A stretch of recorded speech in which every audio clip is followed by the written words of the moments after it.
shared Discord.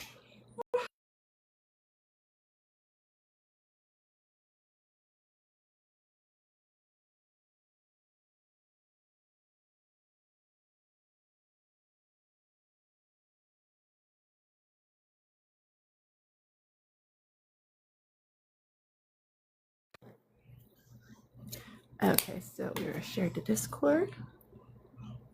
We are going to do this. Welcome in, everyone.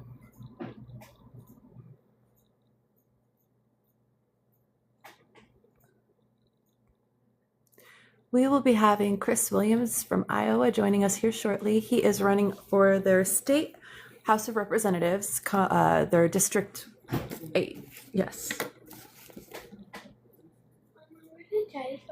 He ran to the pharmacy real quick, honey. Okay. Let's see. Boom. Do. Do, do, do, do. Do. Do, do, do, do.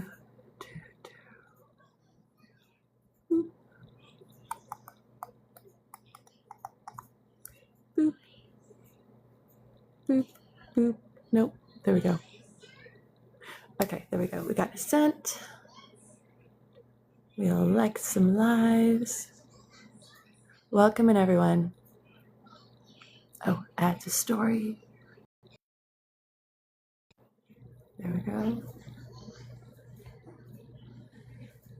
Welcome in, everyone.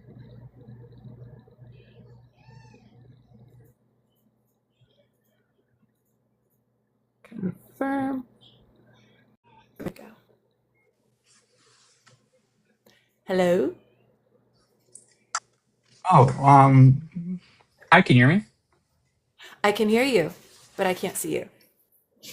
Trying to figure out. I know you should be able to like tap on your picture and there should be something that comes up that says like gift, microphone, camera, expand, things like that. Hey, Rock. And thank you for the heart me. If you don't see it, then your best bet is to actually exit out of TikTok and then come back in. And typically that resolves it. Okay, I'll try. Not much. We're trying to get Chris's connection to work so he can talk and we can see him. Hey, okay. We can see him. Hey, we got it. How are you? I'm doing pretty good. I just got off of a DSA Zoom call, working on helping a local chapter start up. There's some organizing committee part, but yeah. Oh, that's awesome. So first of all, let me start off by saying thank you for responding, saying yes, and agreeing to come on and talk with me today. I greatly appreciate that. Thank you for having me on. I appreciate it.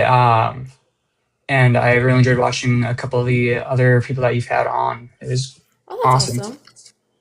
Awesome. I wasn't aware that you'd come in and either hung out in here or watch some of the YouTube videos. That's great. Thank you so much for doing that. Yeah. Did y'all see Trump's polling numbers on the economy are the worst in 74 years? I'm not surprised. His approval rating has dropped to below 33%, which is one of the lowest presidential approval ratings, period. So I'm not surprised. How could I be? I mean, it's shit right now. It's just a shit show. And they want us to find $200 billion more to fund the war in Iran. Yeah. I have no words. It's like when door knocking, just asking people like, hey, what are your biggest concerns are? Someone often at a time, they just kind of do like a everything kind of thing. There's like in this world right now, it's everything from housing affordability to economic inequality, mental health and healthcare, utility rates. Everybody's seeing increases across the board. Thank you, BlackRock and the tendrils. Food insecurity, like those are some of the basics that I talk about with everybody because that is a huge part of everybody's just basic concern is just having the necessities for everyday life and being able to pay our bills. And mind you, we are working 40 plus hours a week. We are working jobs where we're making $20 to $25 an hour. We are, living at, oh, we have two incomes and we're making, just shy of $100,000 a year. How is that the active poverty line? Like, how is $100,000 the active poverty line right now? Yeah, Last I checked, that was supposed to be like middle class, right? Like lower middle class, but middle class. definitely even just having like the two incomes in the first place, you'd figure would put you just like in that into that middle class part. And instead, I think right now in Iowa it's like 14. So for my community specifically, it's like $14 an hour is like the survival wage because I was at 7.25 for Mm-hmm. minimum wage Oh, still. yep, yep. There's a lot of states that are still at the 7.25 federal minimum wage, which needs to be increased because it really hasn't increased in almost 20 years. And well, the wage gap versus the prices of everything that we're paying for, that's part of the economic inequality where we are being paid here, but everything costs up here. So we're going further and further in debt, which at some point, like it or not, you're not going to be able to pay your bills and you're going to start getting sued by these companies who want their money. I would know. I'm there right now. Yeah. So what a lot of people are going through, I can sit here and go, so I have a story. So I have a story. So I have a story. Why? Because it's everyday American citizens that have these stories. It's not, a one-off. We have BlackRock has their tendril in a lot of utilities, and it is rampant throughout every state. They own a lot of the water companies. They own a lot of the energy group companies. They have Duke Energy. They have American Waterworks Company. They have AES Company. And that's just for like this part of the country, the Midwest, where I know Iowa's affected as well because we are not far apart from each other state-wise. You're in Iowa, I'm in Indiana. It's not a very long drive. It's really not. No, Anything that's less than 10 hours is not a long drive. Iowa has like two electric companies, and that's it. So it's like very monopolized, and it's Mid American is specifically Berkshire Hathaway, so Warren Buffett, who's in Omaha actually. That's why we've got like 8 coal plants, even though we don't have any coal mines Yep, that are yep, running. yep. So understand that Warren Buffett, he is part of the whole BlackRock Vanguard issue because when you start looking at all of those companies, if you go down one or two tiers, you will start seeing all of the board members and CEO are overlapping for the companies. Okay. Uh-huh. Yeah. I've been doing my research. Like I can give you numbers and statistics. Let me go back to this one real quick. So these are numbers I pulled up specifically for Indiana, the power grid companies, the water company, but understand this affects more than just Indiana. It affects all of the surrounding states. So there are 13 states that rely on Duke Energy for the majority of their electricity. Here's the problem. In 4 of those states, that is the only electricity provider. There are no others. They have a complete monopoly on the electrical grid. So whatever they want goes. 65% of that, of Duke Energy, is owned between BlackRock, Vanguard, and State Street. 65% of that company is owned by the same group of people, which all end up at one person. Then we have NIPSCO. So BlackRock has a 19.9% minority stake, and the rest of it's owned by NiSource. Then we have the American Electric Power. So they owned Indiana, Michigan Power. And while BlackRock only has an 8% minority, it is owned 72% is owned between Vanguard, BlackRock, State Street, GQG, and Wellington. Again, those are all companies where if you go down 1 to 2 tiers for their umbrellas, you start to see overlapping board members. You have AES Indiana, which is actually a subsidiary of AES Corporation. That was acquired by BlackRock for $33.4 billion, so they own 100% of it. CenterPoint Energy, which acquired Vectron.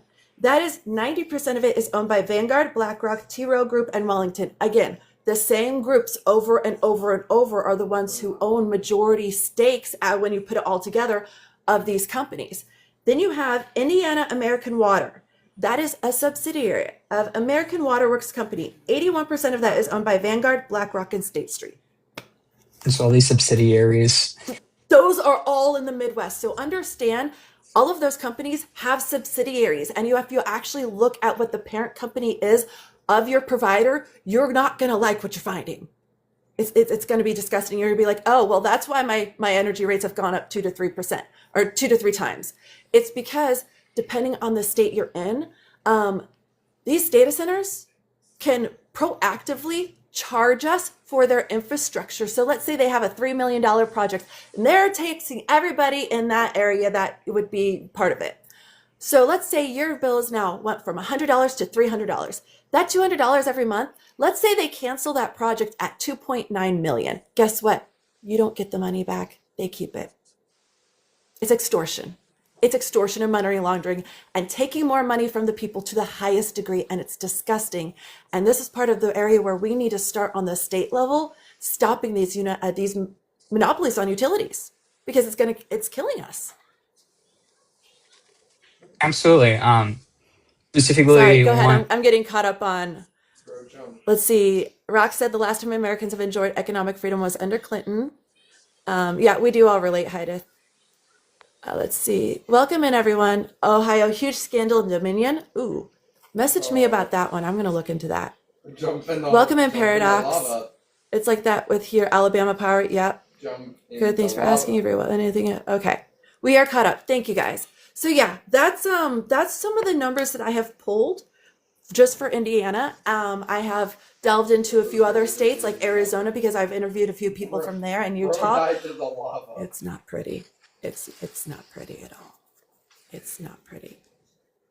Especially for over there, since they have to start like trekking so much water across the state or across states. I think what was it? Arizona was looking at, or might already have a like pipeline coming down from like Mexico heading up there to try to support like Phoenix. Yep, because they're running into the issue where we are experiencing a severe drought in the southeast and the west coast, where the Colorado water basin is dropping almost dangerously low to the point where they can no longer sell water to other states, which actually will hurt them economically more than people realize, because they use the money from the sale of waters to keep treating the water and making sure that it's potable and people can actually drink it. So what are they going to do if they don't have that money coming in? Yeah. So, I mean, there's a lot of things going on that data centers, yes, that people don't realize the gravity of it until it's too late, until people have been screaming at the top of their lungs and their hoarse, and now they're finally saying, well, you didn't listen at any time for the last 10 years. What did you expect? Thank you for the heart me. So Rock is asking, are data centers a problem in Iowa? Yeah, so most of them are happening in more the northeastern part of the state. Basically, just actually where there's a lot higher population. I think Des Moines probably has about a dozen there. Where I am, we haven't had too much people popping up quite yet, and which is super important. But there's currently legislation actually being worked on, and I know the Senate had passed it, and I think the House hasn't passed the same bill yet. But to do like complete sales tax exempt for data centers and nuclear plants, because we need to bribe these companies to come here.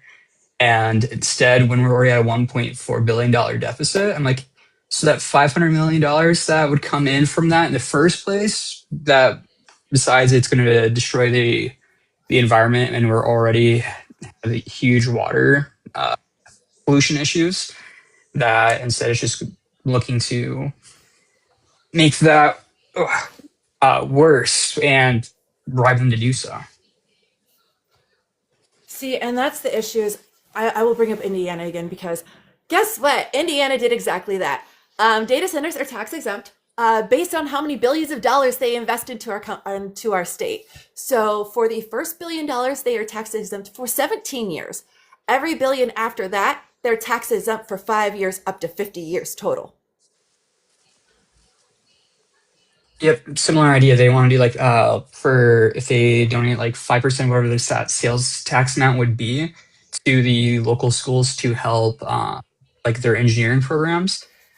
That is like the excuse that they're like, well, we'll get them to invest into our state universities. And it's like, well, you could still send that money to that school if that's really what you wanted to do, and you take that 500 million $4.95 still remaining after sending that same amount to the school.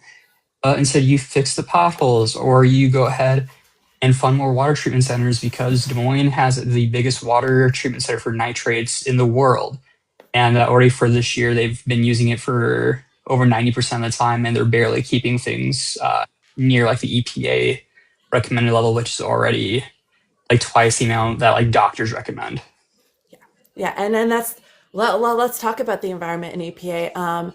Back in last summer, they rolled back the EPA standards on the federal level, and then at the very beginning of March, they passed a law again on the federal level saying that the state EPA standards cannot be more strict or stringent than the federal EPA, meaning the federal EPA is the maximum. So if the federal EPA does not care about a chemical or a particulate, the state doesn't have to care about it as well.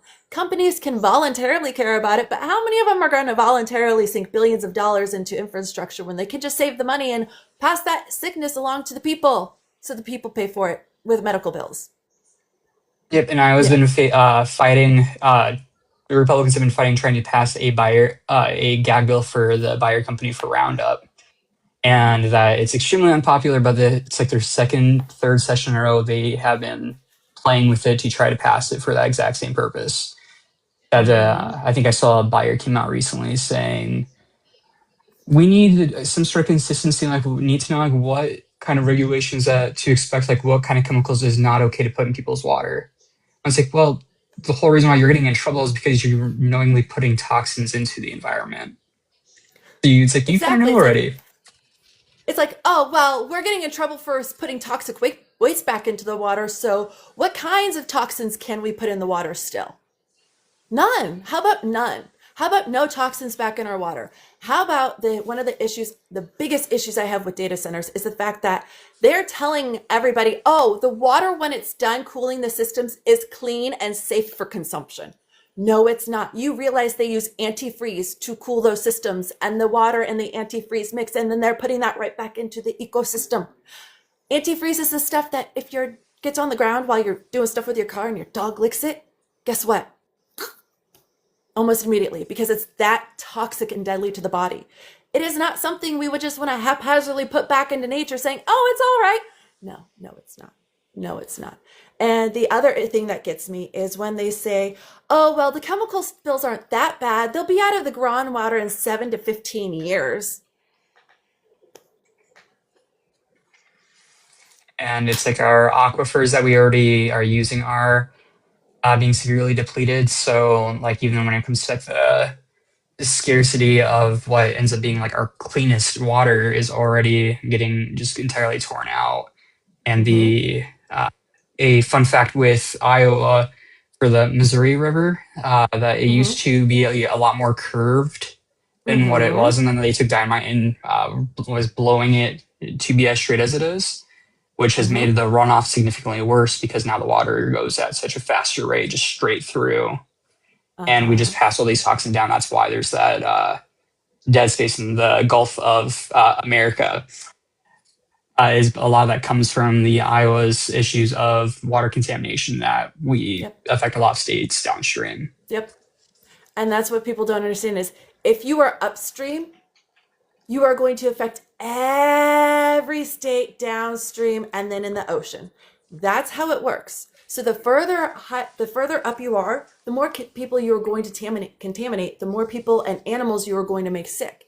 We are at the point where 2 of my last 5 cats have passed from cancer, and I would put money on the fact that it's the water, because I have done calls to the water treatment centers in my state.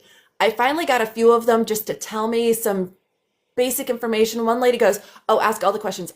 Today is my last day. She goes, I don't care. Ask every question. I'm like, oh God, I love you right now.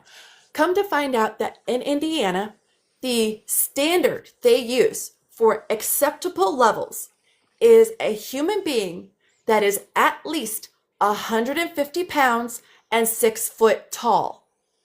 Do you want to know how many people in this state are 150 pounds and over 6 feet tall? Probably not half of them. But it's geared towards, well, it's acceptable for men's bodies. I'm 135 pounds and I'm 5'9". It's not acceptable for mine. My kids, they're much smaller. It's not acceptable for this. My cats, This pretty little baby right here, one of the three of them, their water gets filtered twice before it gets put into a filtered fountain just to make sure that they're not getting some of the chemicals that are going to cause them to be sick later in life.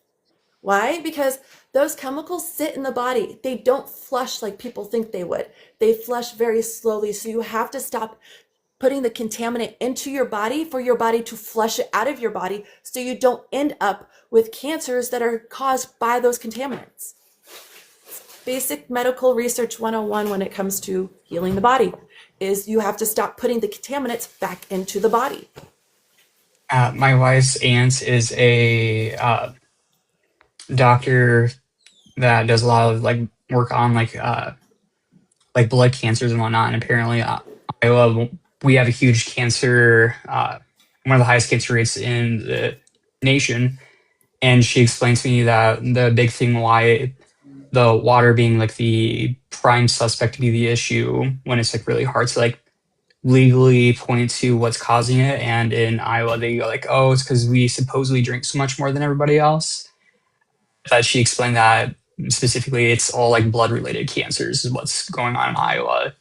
And that so when they try to say like, hey, radon is another huge issue, but that's going to cause like lung cancer, they explain that she was explaining to me that she's like, that's why in Iowa it's the water quality. So when people try to be like, oh, the water and the cancer thing are separate issues, it's like, well, no, it's like the specific cancer we have is directly related to the water.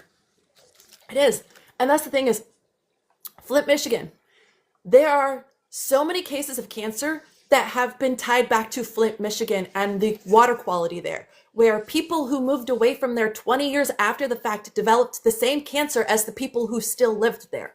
Same exact cancers. So when you have these same cancers showing up in people who even moved away from the place 20 years, prior, and it still shows up in the body, it's because, again, those chemicals sit and they just sit and they sit, and eventually they cause abnormal cells to be created in the body. Because mind you, we all already have abnormal cells in our body. It's just in order for it to be cancer, it has to be above a certain level, because that shows it's truly it's an abnormal growth, it's abnormal this, it's abnormal that, whether it's in the blood, which mind you, one of my cats died of multiple myeloma, which is a blood disorder. The other one died of aggressive lymphoma, which, was just stomach cancer. The multiple myeloma cat was in 2020.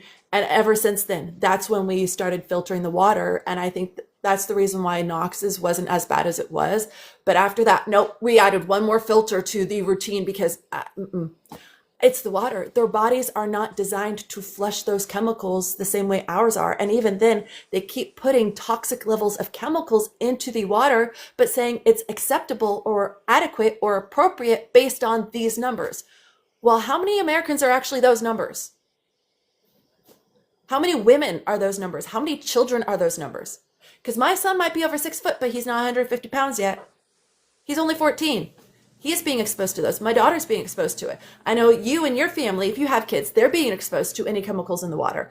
And it's not just us we have to think about. We also have to think about the impact in 15 years while we're waiting for all these chemicals to just get out of the groundwater. Misinformation. Gotta love it, right? Yeah, it's fantastic. So, There's a governor candidate, I believe, that he tried to relating it to something with like aborted fetuses and saying like that was the issue with their water quality. okay, people. FYI, birth control does not show up in the water. It's not going to affect you. It doesn't make people sterile. It does. Did you know birth control was originally tested on men's bodies, not even women's bodies, and it was safe for men? So trust me when I say birth control is not fucking you up. Sorry. That is as politely as I can say that. Yeah, no, and they're like still attacking like fetuses. mifepristone just last week. Instead of working on the budget that I think this is supposed to be their last week in session. Instead of getting the budget figured out, which they are nowhere near, they were worrying about trying to sneak mifepristone into the appropriations committee, saying that we need to ban mifepristone because it is a secret drug market of mifepristone going around Iowa.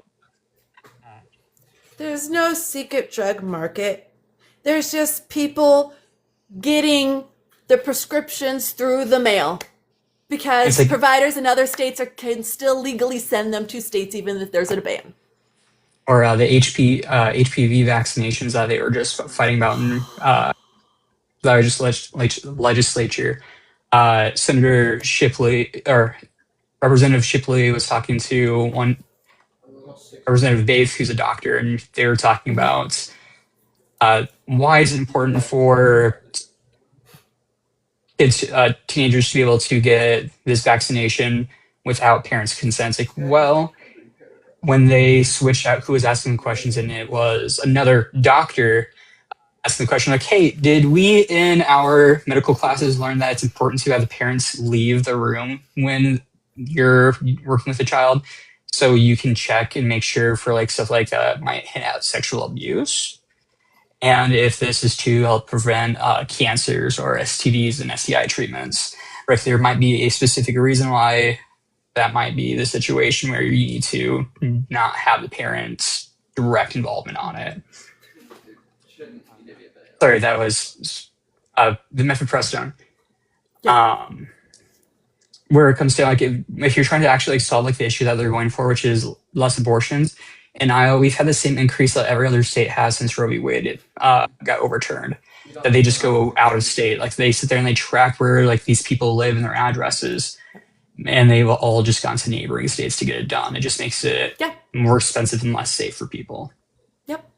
Well, and that's where I've told my friends who live in the state, because mind you, there is not a complete total ban, because we had a judge who put a permanent injunction on the total abortion ban, saying that, a fringe group of fanatics should not be able to control everybody's right to choose in their health care. Thank you, a judge who had two brain cells to rub together in this economy, like in this world right now. The bill in Missouri with children's privacy is out of control. God, what was I going to say about?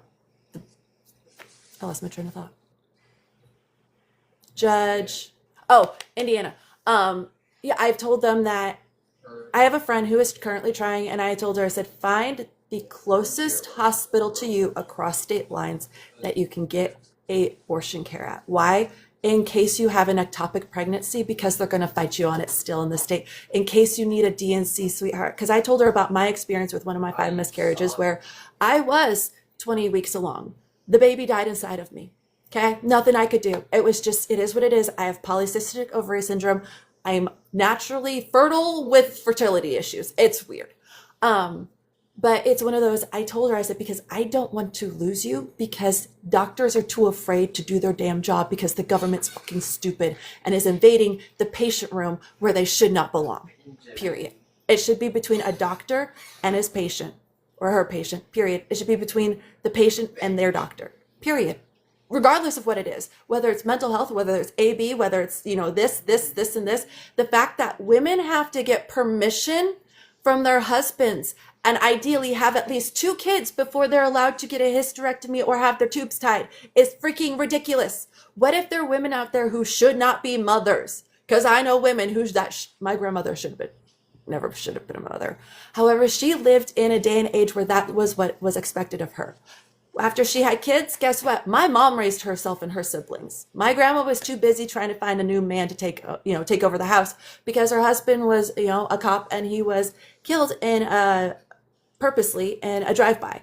And so it's one of those, she spent the next 7 years trying to find somebody to be the man of the household, who then in turn proceeded to molest her daughters. And she did nothing about it. It was a whole situation. It's like, there's some women like that where they never should have had kids. I'm thankful my mom's alive. Don't get me wrong, because if without her, I wouldn't be. But there are some women out there who genuinely should never be mothers. I have met some. They can't even take care of a plant. They don't even want to take care of an animal. They're trying to get rid of a dog that they inherited from a so-and-so who died. It's like, you know what? Yeah, you don't have kids. Please don't have kids. There's some men. My son's biological father, I met him for the first time in 14 years in December, because my son wanted to meet him and meet his father, and I asked him the question point blank: were there more kids other than James and Aiden? He laughed and goes, probably, but I don't know. And I looked at him, I said, seriously, you know what you need to do? I said, you need to wrap it before you tap it so you can stop littering kids around. I love you. My son understands because he's like, Mom, I'm right here. I'm like, I understand this, honey, and I'm not saying you're trash, but like a cat, he's fucking he's littering kittens around. Like a tomcat, he's littering kittens around. He needs to wrap it before he taps, or he needs to go get fixed so he doesn't have more kids that he's not taking care of. That's part of the problem too, is we have women who think they find a man they will have kids with, the man gets them pregnant and then leaves them. They're knocked up, they're 6 months along. And part of that is I actually had a gentleman tell me he has done that on purpose. He will get women knocked up and wait until it's past the abortion date and then leave them. Why? Because he wants kids everywhere. He doesn't want to take care of them, but he wants to have 50 kids before he dies. That's where I was gonna put it. He wants to impregnate 50 women. No, I think Sada. It's like some weird like fetish. Understand? That's sick. That is sick. Good for you. Have your fantasies, but then leave the rest of us alone because we don't want that. None of us want that. And the fact that we have men who will have 4 different families and 5 kids with each woman, and these women don't know anything about each other. My Aunt Debbie, perfect example. She is one of 7 siblings, which turned out to be one of 15 because he had another family with 8 kids. So understand the 62 million men, those views, I believe it. I don't care whether or not they were unique views or this, well, it's not 62 million men, it's 62 million views. That number is still way too high. You know how many views it should have been? So what's the excuse for it even being 1? What's the excuse for there even being 1 view on that page, let alone millions of views every month? You would do it. Okay, let's see. It happened. My wife at 13 weeks, the hospital made her wait until she was septic before. Yeah, I was 5 weeks. I was 5 weeks septic and I was on the table actually dying. If they wouldn't have done it that day, I would not have made it to the next day. That is what the doctor told me after the procedure, but they wouldn't do it before then. And unfortunately, Indiana still holds to that to this day, which is the reason why I tell my friends, find the closest hospital that will do the procedure if you need it. Not because I want something to happen to you, because I don't want anything to happen to you. I don't want to lose my friends over any of this. The fact that I am looking down the road and going, well, I will probably have to go to a funeral or 2 in the next year or 2 because of all the abortion bans. Because women are going to still try to have kids. Hey, Ender, welcome in. Go ahead. My wife and I, we have a 3-year-old. And she was pregnant when Roe v. Wade got overturned, and so that was actually something we had specifically had to look into because Iowa already had the RB bill passed, and so we made sure that like we'd be able to go to Minneapolis, where her sister lives in. Blanking on the town, but basically we had a plan just like that, and right after we had him actually. I think it was within a year, actually, that's when I had got my vasectomy because we didn't want to have any more risks and stuff like that. Because birth control is so like harsh and stuff for her specifically. Like she had anywhere from tried like IUDs to just taking the pill all the time. And so we ended up doing that. And we still use other forms like birth control and whatnot just to like help like double, triple check so we don't end up being in a situation like that. I grew up in foster care, or spending time in foster care, in large part because like my parents were not the best people to be parents, and my mom sort of couldn't afford to have raise 3 kids. That's why when I was 16, I was helping buy groceries. I just helped feed my family, so completely on the same page with that stuff. No, I get it. You'll probably see my husband walk by in the background. Believe it or not, we've been celibate for 3 years. Why? Because neither of us want to take the chance. Yes, I am on birth control. Yes, we can use other forms of contraceptive. He's also asexual, so the lack of physical intimacy like that doesn't bother him at all. Thank God for small favors. Do you know how many men would not be okay with being celibate for 3 years? Like sleeping next to me every day and not being able to physically touch me like that? This man, no problem. None at all, because we have figured out other ways to show how we love each other. But that's just it is. Women are choosing celibacy because we're just done. We are over it. We will go without for the rest of our life if that means we will stay alive. Okay. Why? Oh, that's awesome. Yes, because we don't want to run the risk of having another child and not being there to raise the kids we already have. That's my biggest fear is I get pregnant. I have an ectopic pregnancy. I don't make it. and my kids are left motherless. What's my husband supposed to do? Just go find another woman to raise my kids? Like, it's that easy to go down the street and just, oh, I'm going to the market to get a new mom for my kids. Is that what they expect? Because that's what it feels like with the fact that they're putting all these bans in. We're hearing about women dying day by day in all these states. You know, we talk about the Adriana Smith, where she was kept alive in order to incubate the child inside of a decomposing body, and that baby's still alive. And then the government's trying to say, well, that was between the doctor and the parents, and that's what the parents wanted. Her mom's sitting there going, oh no, that is absolutely not what we wanted. We were forced into all of this. We did not want her to be kept alive. We did not want this child to be born like this, because that child, for however long he lives, will never have a unpainful life. And by that, I'm talking as somebody who has fibromyalgia. That's not something you want to inflict on anybody. Chronic long-term pain, let alone a child. Like, what kind of monsters are you people? Seriously. And like there's like all those issues with the that they have with the birth rate. I believe, I don't remember if this was national or if this was more of a state thing, but like the whole issue like that, it's between like the ages of 15 and 19 specifically is what they're like, we're not having enough kids. It's nationally. Like I said, Respectfully, less than 1% of pregnancy are tough, and birth control is 90%. Ender, Aiden got pregnant when I got pregnant with Aiden when we used birth control and the condom broke. So respectfully understand it's not 100%. And that 1% happens. He's right there. So, you know, and ectopic pregnancies, yeah, might be less than 1%. It might be. But are you still willing to lose 1% of women every year? Are you still willing to lose 1% of women who get pregnant every year? Because respectfully, it's less than 1%. Yeah, Alabama almost unalived your son's wife with their loss. And that's just it. Is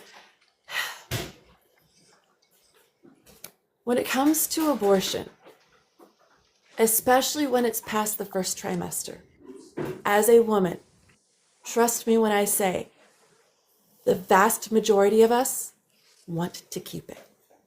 That's why we are pregnant going into a second trimester or a third trimester. And if a procedure has to happen, understand there have been conversations behind it and people are heartbroken over it. It's not something that's wanted, especially not if the mom's 7 or 8 months along.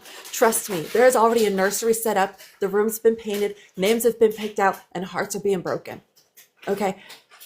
Understand that I get it, where we want more babies, so we have to get rid of abortions. But here's the thing is, when you take away the option for a mother to save her life, she is not going to even bother to get pregnant, because it's her life or a possible life that she may not be there to raise. Who do you think she's going to choose? Because me? Oh, I can always get pregnant again. Do not take me away from my kids that I have now, because how is that fair to them? And she'll never be able to have kids again. Yeah, and that's the other thing that people come up to, where we are running into the fact that they're not taking care of these issues in a promptly manner. So the women are being left sterile and infertile afterwards, where they cannot conceive, they cannot get pregnant again. There has been too much damage to their uterus to successfully support life. But you want us to have kids, right? Right, and it's like in reality, for even like just being like pragmatic, like if what your goal is to have is like less abortions or to have a higher birth rate, that you should look into. Typically, the erring answer anyway is the one that's going to have like a higher percentage solution. So make it a place that somebody wants to bring the child into this world, instead of making it be like, hey, they're attacking people's rights on a regular basis, or make healthcare affordable, or be able to make it that family can survive, just like with like affordability, like groceries and like day-to-day life, childcare being as much as your house payment or your rent. Oh, no. We were paying more in daycare than we were for our mortgage. Each year the kids were in daycare, and that was going to a daycare that was cheap. It was $325 a week for both kids. The rest of them, in the area, at least $600. At least $600 for both kids. And mind you, this was a Head Start level 4 program school, because, hey, it's cheaper than the ones that are only level 1. And they are actually offering all this. I ended up talking to the lady. They were trying specifically to keep the prices so they were not making a profit They were just barely making enough to staff it, to feed everybody, to, have everybody be paid, and a little bit more in order to, pull in marketing and get more people in there so they could continue to keep the prices low. I'm like, that's smart, rather than paying $600 a week for, kinder care where their shareholders are making all the money and people are bleeding out because of it. And that And they was have to, like, was almost a decade ago. It's more expensive now. Yeah, my wife was head of a Head Start childcare place in Sioux City, and the solution to not being able to have enough employees there was like dropping like the requirements when it comes to like ages and like how many people a 14-year-old can watch. And it's like, hey, the 14-year-old on their phone texting their friends and whatnot, while they have like say 10 kids and whatnot, like they're not paying attention whatsoever. And so my wife would have to like come into there and be like, hey, like micromanage it so often. And like that's because they don't even pay the people enough to or their own living, so they end up having to like drop the requirements. Yep. Yep. And that's just it is. You end up having people who have no early childhood education, no this, no that, no training experience. They're just literally people off the street who could go in and start messing with your kid. And they do have background checks, I will say that, but it's not as thorough as it should be because they are forced to drop the requirements for the teachers at the daycares simply because otherwise they don't have staff. And there's too many moms who need daycare and there's too many people who can't afford it. I know for a while we were getting the CCDF, and that's the childhood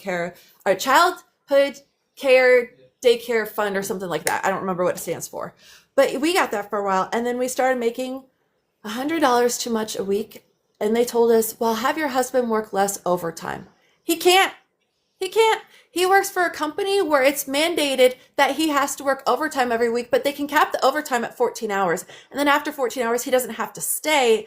He just, blah, blah, blah, yada, yada. And it's like, yeah, no, he can't. He works for AT&T. There's no way for him to not work that overtime. Well, then you need to cut your hours. Well, if I cut my hours, then I don't have a job, period. There's no in between. And it's like, how, again, I will bring up, how is it that the federal poverty level for a family of 4 is 33,000, but the active poverty level is 3 times that at 100,000? That's the problem. They want us to have more kids. Well, I already tossed it. Housing affordability, economic inequality, mental health and healthcare, food insecurity. Like, fix those things. We'll have more kids. But if we can't house them, if we can't take care of them, if we can't feed them, we're not going to have them. Why?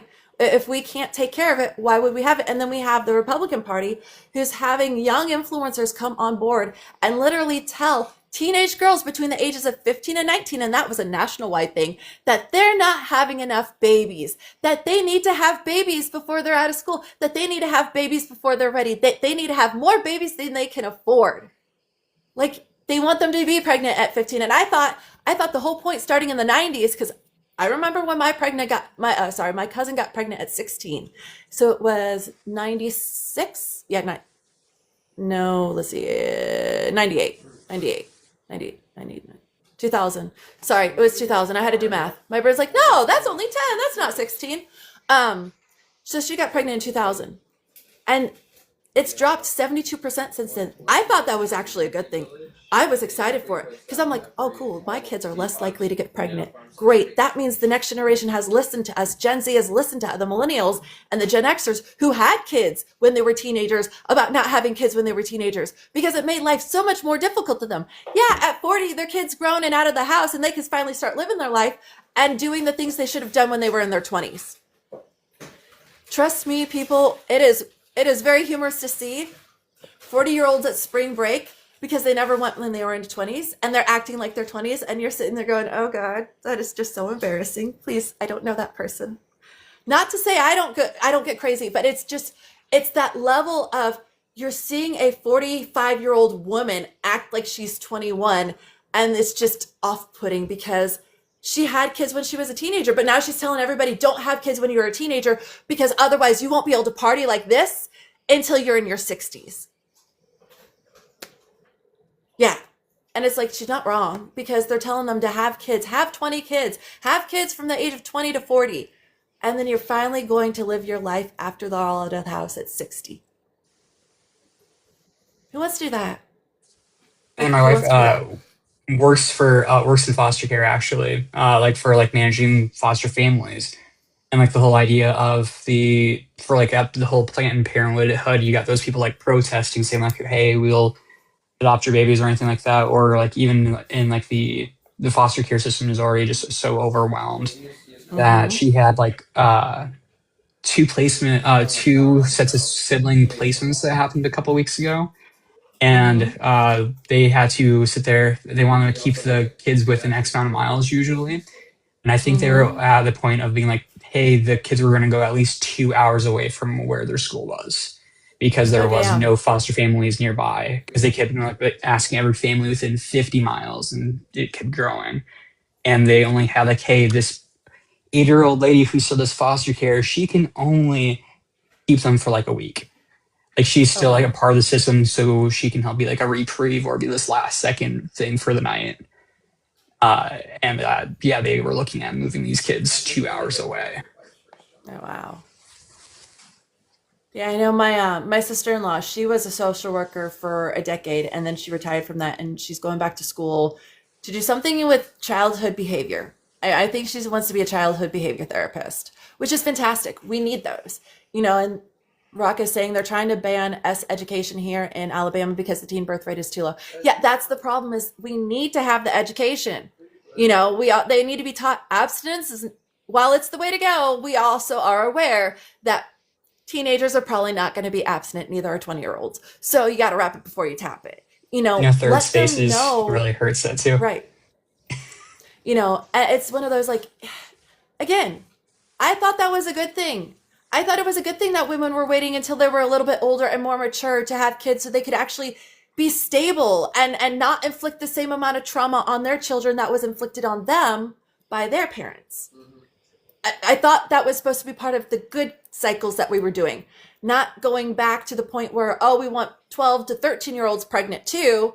Why? Because we want them pregnant as young as they can so they can pop out as many babies as they can. Except here's the thing, most females' bodies are not finished fully developing till they're about 21 to 23 years old. Brains aren't finished Wow. developing until 23 to 25 years old. Men's bodies are not finished developing until their late 20s, believe it or not. So the body actually hits maturity and the brain hits maturity at different stages. Most women, most girls, 15, 16, 17 years old, if you actually look at their bodies, they're straight. They don't have the curves. They don't have hips. Their bodies haven't expanded to actually accommodate having kids. Because we don't need to have them when we're teenagers anymore because we're living into be our 70s, 80s, 90s. It's not like we're dying in our 30s anymore. We don't need to have them when we're so young, so our bodies aren't developing as fast.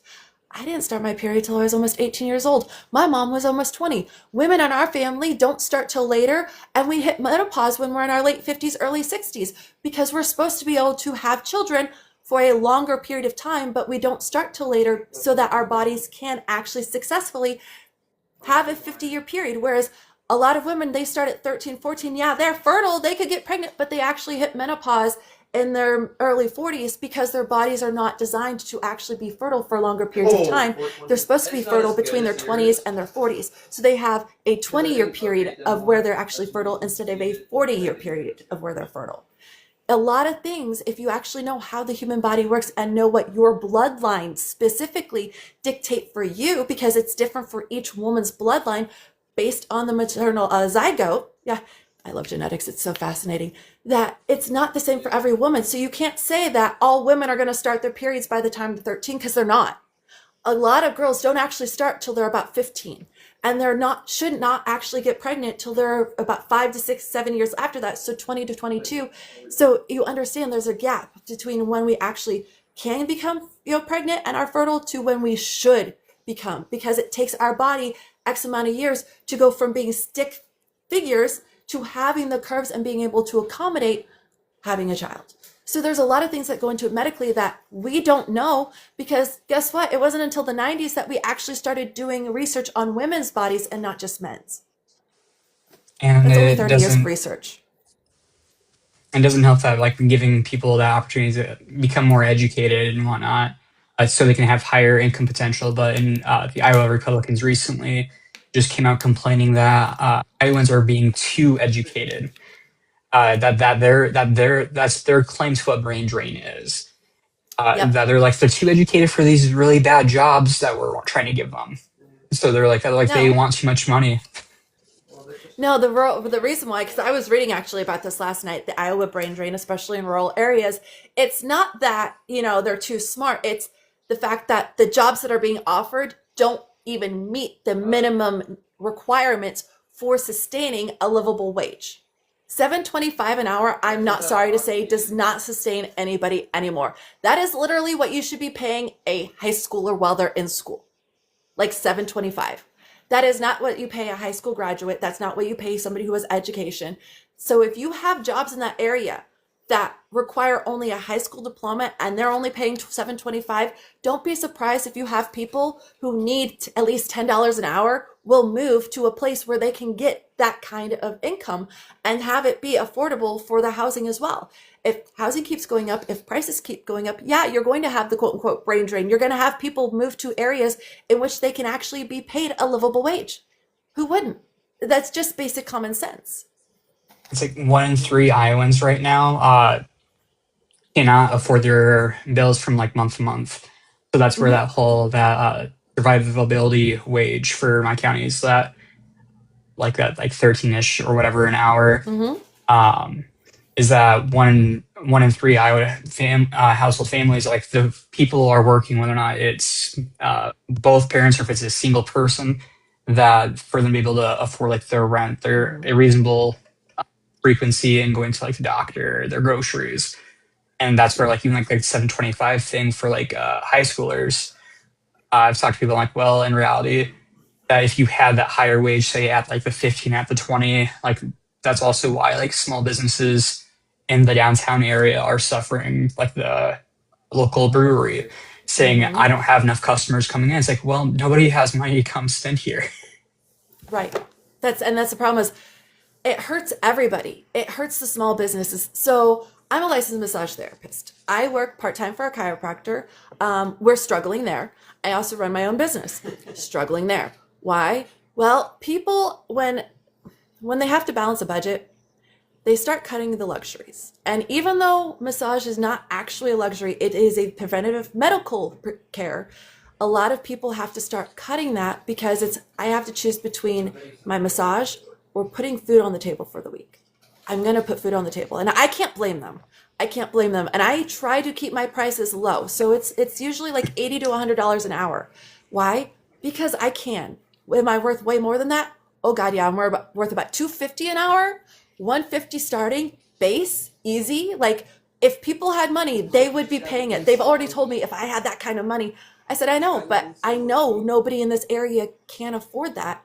And as much as I would love to go to the hoity-toity rich areas, they're looking at people going, I'm not paying for this. I'm not paying for that. Not unless you drop the price. So even then, I can't get what I'm worth because they won't pay $150 because I can go to a spa and get it for $100. Yeah, but you're also going to get a $100 spa treatment. Like it's not going to be the best. I do therapeutic. They do relaxation. Relaxation and therapeutic are not the same thing. $150 relaxation is not going to do anywhere near the benefit as a $150 therapeutic. You're better off with the therapeutic. But people are like, no, I'll just go to the spa and see my normal person. It's like, okay, cool. Great. That's fantastic. I worked at a spa. You pay $150. You want to know how much they're paying their therapist? $17.50 of that. They're keeping the rest. They're expecting you to tip your therapist, which you're going to do. You're going to tip $30, $40, and that's what they're being paid. Not the $17.50. They're being paid off of tips. They expect them to be tipped so they don't actually pay them a true livable wage. They pay them the bare minimum of what their state says a livable wage is and then expect them to go off of that. No, we should be making a minimum of $40 to $50 an hour. Do you know how much schooling goes into it? Do you know how much training goes into it? Do you know how the fact that we have to keep doing education and training after we graduate in order to keep our licenses? There's a lot that goes into it. It's not as cheap as you might think. So paying us $17 an hour is a slap in the face. It really is. But we are having such a hard time banding together and even getting unions to go because so many corporations are against unions that they talk the therapists out of it, when in reality, the unions are there for workers' rights. They're there for therapist rights. Why would we not want to unionize? As a business owner, I want my therapist to unionize. Why? Because I want to make sure they are taken care of. I'll make my money. If they are making money, I'm making money. And that's what I think is I pay them what I pay myself. 50% of the service commission. So if it's $150, you're making 75 of that. Even if there's a discount and they're only paying 125, you still made 75 of that. Why? Because that's right. That's fair. You deserve more than just a livable wage. You deserve to be paid what you are worth, period. And that's where we're not getting is employees are not being paid what they're truly worth. They're being paid the bare minimum of what a corporation or company thinks they can get by with. And like it ends up just hurting everyone else in the long run. I went to school for sustainability management, so the whole concept of that is like meeting today's needs without compromising the resources for the future. So when it comes to like economics, we had a lot of conversations in the class when we talked about that. Economically speaking, like the money gets basically stuck up here because people can't spend it fast enough. Or when it comes to the whole like being able to sustain the whole community wise, when all these profits are going to a corporation outside of your state, even that it ends up just impacting everybody when people aren't getting paid what they're worth. And then those same corporations end up getting screwed later because then they're complaining about Walmart saying, hey, we are not getting enough people in here to buy this stuff. And they're end up having the issue like, well, that's because you have the money already and it's stuck there. Mm-hmm. And it like double triples down when you add like SNAP into it, where Walmart employees often can still qualify for SNAP, along with the fact that they go back to Walmart to spend the SNAP money. And that's actually what Walmart, they count on that. They count on that as part, they have set that up as part of their business plan, is to pay their employees under a certain line so their employees qualify for state benefits so they can then turn around and spend them at their company where they get a discount. That is literally part of their business plan. They count on the revenue from from state benefits in order to supplement their profits. It's disgusting, which is why they start to feel it when people stop going in there, period, and they boycott Walmart. Even if it's just locally, the stores start to feel it, because when we start using our power to not spend our money there, guess what, guys? Corporations feel it, and they don't like that. The Black Friday where everybody boycotted, in 2025, yeah, that was one of the years where no company actually made a huge profit. Most barely broke even. A lot of them lost money. Why? Because they were planning on everybody spending their money that day and nobody did. We opted to spend our money at local businesses, and we opted to buy later or prior to Black Friday in order to hurt the companies. And the companies do that. That's why 2 weeks prior to Black Friday, they started doing sales. So they would earn some of the profit back they knew they were about to lose, because they heard the rumors of everybody boycotting. And guess what we did? Target did not make a profit. Target was in the red for the first time ever. Why? Everybody boycotted Target. They barely had lines going out the door when they opened. They did not have people rushing in on Thanksgiving in order to spend their money. It was the first year in over a decade they didn't have what they expected. And all I can tell you is kudos to everybody who boycotted on Black Friday. Kudos to you. Kudos to boycotting Amazon and Walmart and Target and every other place. That is the only way we are going to make some of these corporations take a notice of us and be like, shit, unless we want more United Healthcare CEO situations to happen, and 20 more of them have happened in the last 2 years that nobody has talked about. This media is not covering it because they don't want people to know we are fighting back. It's the reason why they're trying to keep the warehouse fires hush-hushed. There's been 9 of them so far. Since that first one, a week ago, there's been 9 more. Why? Because people are fed up and they're tired, and these are people who have nothing left to lose. And what happens when people have nothing left to lose? Well, one person literally starts the spark of revolution and everybody else follows. Guys, it only takes one. It takes one voice, one to spark a revolution. So let's do a revolution. Some of us are doing it one way. I'm interviewing political candidates. People like Kris doing it in their own way. They're running for the position. Then we have people like Luigi, and I'm not condoning violence, who took matters into his own hands. I don't condone violence. All I can say is it was the start. And if the rich don't understand that soon, there's going to be more than 20 more. And there's going to be more than 9 warehouse fires. It's going to get bad. I will not be one of the people who's participating in violence because I'm a Oh, pacifist. cool. That does not mean I don't support some of those things going on because change, guys, we got to figure it out. Flip side is what really gets me is the dude that started the warehouse fire got a life sentence, but somebody who traffics women will only get 20 years. Go, That shoot. What's your question for Kris? Oh, you're in central Iowa, Night? Awesome. You guys are in the same state. yeah, and I'm like just slightly northern central, being in Fort Dodge, so like super close probably. There was double dippers. Yep. Target is putting sales stickers over prices on box. So Walmart does the same thing where they say sales and it's only like 2 cents cheaper than what the price actually is if you actually go and look at the price on the shelf. Yep.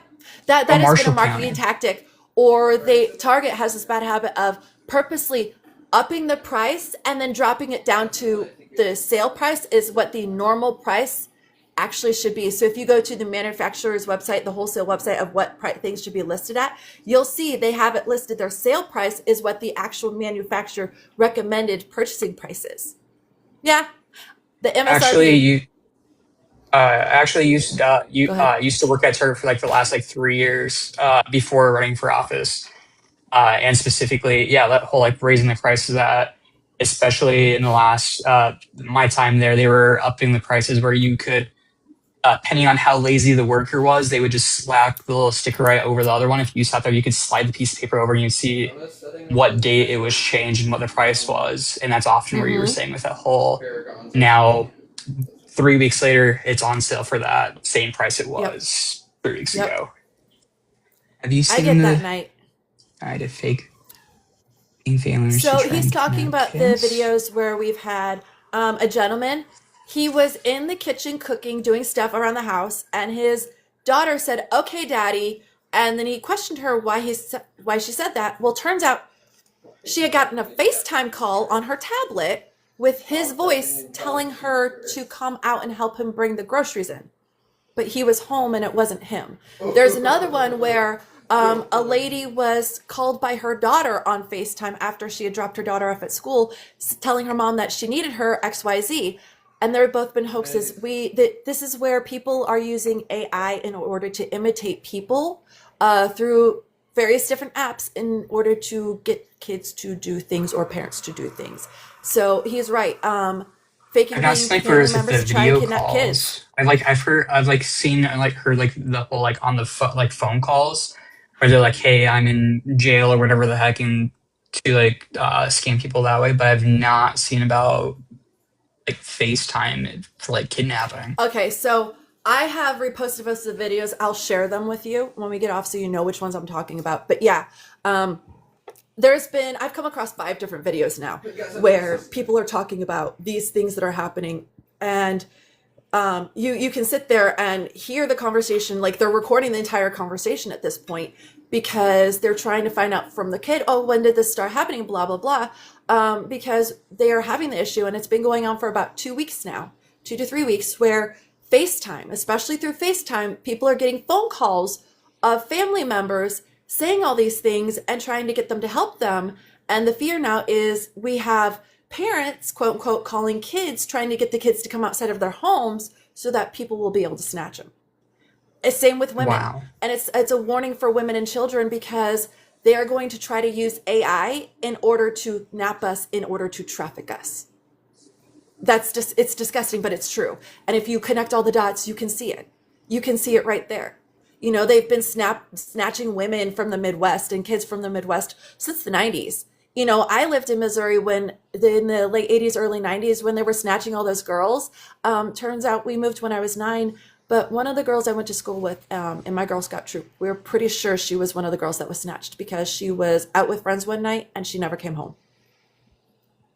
Wow. Do you support automatic life sentences for people doing this that are harming children?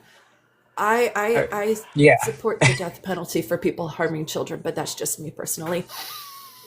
All I gotta say is he wants to be a king, so let's give him the royal treatment. Need I say the Queen of Hearts' famous line? You know what the royal treatment is?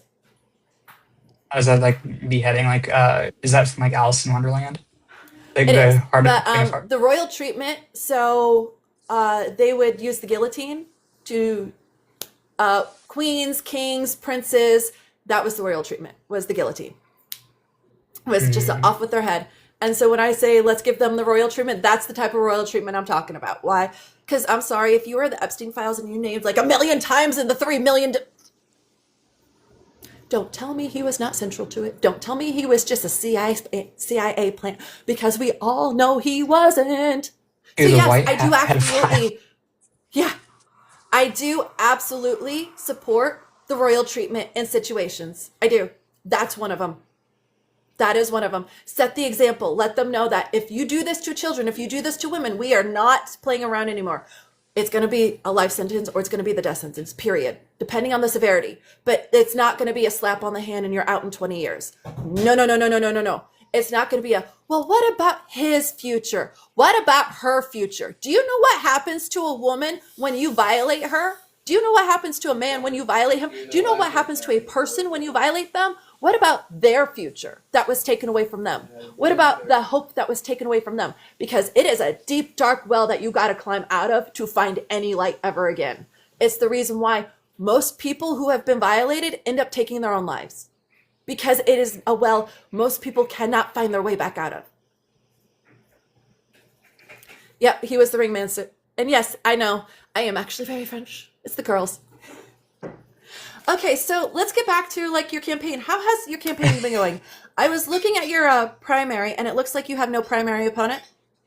Correct. Yep. So I was already towards general election. Yeah, so you're already going for the November 3rd, so we don't even have to worry about June 2nd. It is now just making sure people go to vote411.org. Make sure you are still registered to vote, guys. I did this yesterday. Just when I'm like, oh, let's see if I'm registered to vote, because I voted in the last election. I am no longer registered to vote. Guess what? FYI, the Republican Party has been getting the voter rolls from each state so they can purge Democratic voters and independent voters from the voter registration rolls in the hopes that people won't realize that. So when general election time comes around or primaries come around, they can't vote because they're no longer registered, even though they're at the voting booths because they were registered last year. Yep. Iowa just had a Vote. settlement Go ahead. for them. Iowa just had a settlement because they had kicked like 2,000 some voters off, or like said like their votes weren't going to count or whatever, and because they said that they were like suspicious for like not being real, like people who should be eligible to vote. And I think out like the 2,200 or whatever, ended up being like less than half a dozen people actually were not like qualified to be voting, and they just had a huge thing with that because the state is auditor. But the guy who like runs, who was able to vote and everything, he had been like he's gone through like purging stuff in Iowa already, and now they've like Chuck Grassley was just like referencing Iowa being a great example of a smaller version of like the SAVE Act working, being able to. He talked about that it was really successful, and that people still vote. Like he made sure like not to like referencing like voting's increased. He's like people still vote was like how his phrasing was. I'm like, yeah, because you can't like try to make a claim that because we've had less voting happen, especially since redistricting. Oh, yeah, yeah. We can do this. People will still come and vote. Less people, significantly less. And that's the point, is it's about disenfranchisement. It's about election security measure. It's about shutting down polling booths and polling areas in rural communities to make it harder for people to have a voice and to use their vote. But that's, yeah, people disappeared or moved to inactive, and that's the most conservative district in Alabama. Your voter rolls were big time messed with. I can tell you right now, so was Indiana's, for a fact. Why? Mine was purged. And I've lived in this house for 15 years. Oh, wow. Period. I've voted in the last, 3 presidential elections while living in this house. And then all of a sudden, I'm no longer registered to vote. No, it's because the Republicans purposely are going through and purging voter rolls. Do not register as Republican thinking you're going to save yourself, because if you do that, then you can't vote in the primaries for Democrats if you're not registered for Democrats if you in a state that has closed primaries. So you have to make sure you know whether or not your state does closed primaries, because if it's a closed primary, then you will only be able to register and vote for the party you are registered with. period. I did not You'll see never about forget when the Grassley grass ran leaf. last time. They I had was him gonna do say, yeah, push-ups. I He don't only did recall seeing 5. him do that. I'm surprised he's like the oldest legislator, so I'm shocked if he did 5, but I don't recall that one.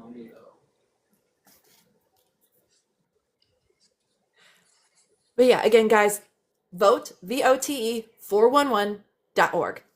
Please go double check and make sure that if you have primaries in your state in August, you're checking July 1st. Why? To make sure that you weren't purged from the voter registration rolls, because they don't have to notify you. They do not have to notify you if they take you off the registration rolls. They don't. They don't. So they can do it anytime. So I'm telling people I personally will be checking monthly just to make sure it stays there. Because the last thing I need is a week or two before the final deadline, they purge it and I think I'm good and then I can't go vote. Because that helps nobody except the people who are trying to keep power. And that's not what Iowa we even want. has Iowa even has same day registration, and last year because we had moved from the prior before we had voted previously, but I had went online and I had registered to vote at our new address like a couple months ahead of time. That when I got there, I wasn't showing up in their system, and they had to sit there and figure out if they did let me vote, if I was gonna have to do some runaround at the courthouse to make sure like my votes were gonna count. It was only like a municipal election, really. But like that was like just even like that example being like, hey, no, I had registered. I showed them the like confirmation email that I'd gotten like a month prior. And they're like, yeah, you're not in here, and the people there are volunteers. They generally didn't know what to do, so they had to call the city person and try to get an answer. Yep. So how has the campaigning been going? Really well. So I'm probably about 650-ish doors in for door knocking. Okay. With the cold weather and all, I'm now getting a lot more in there.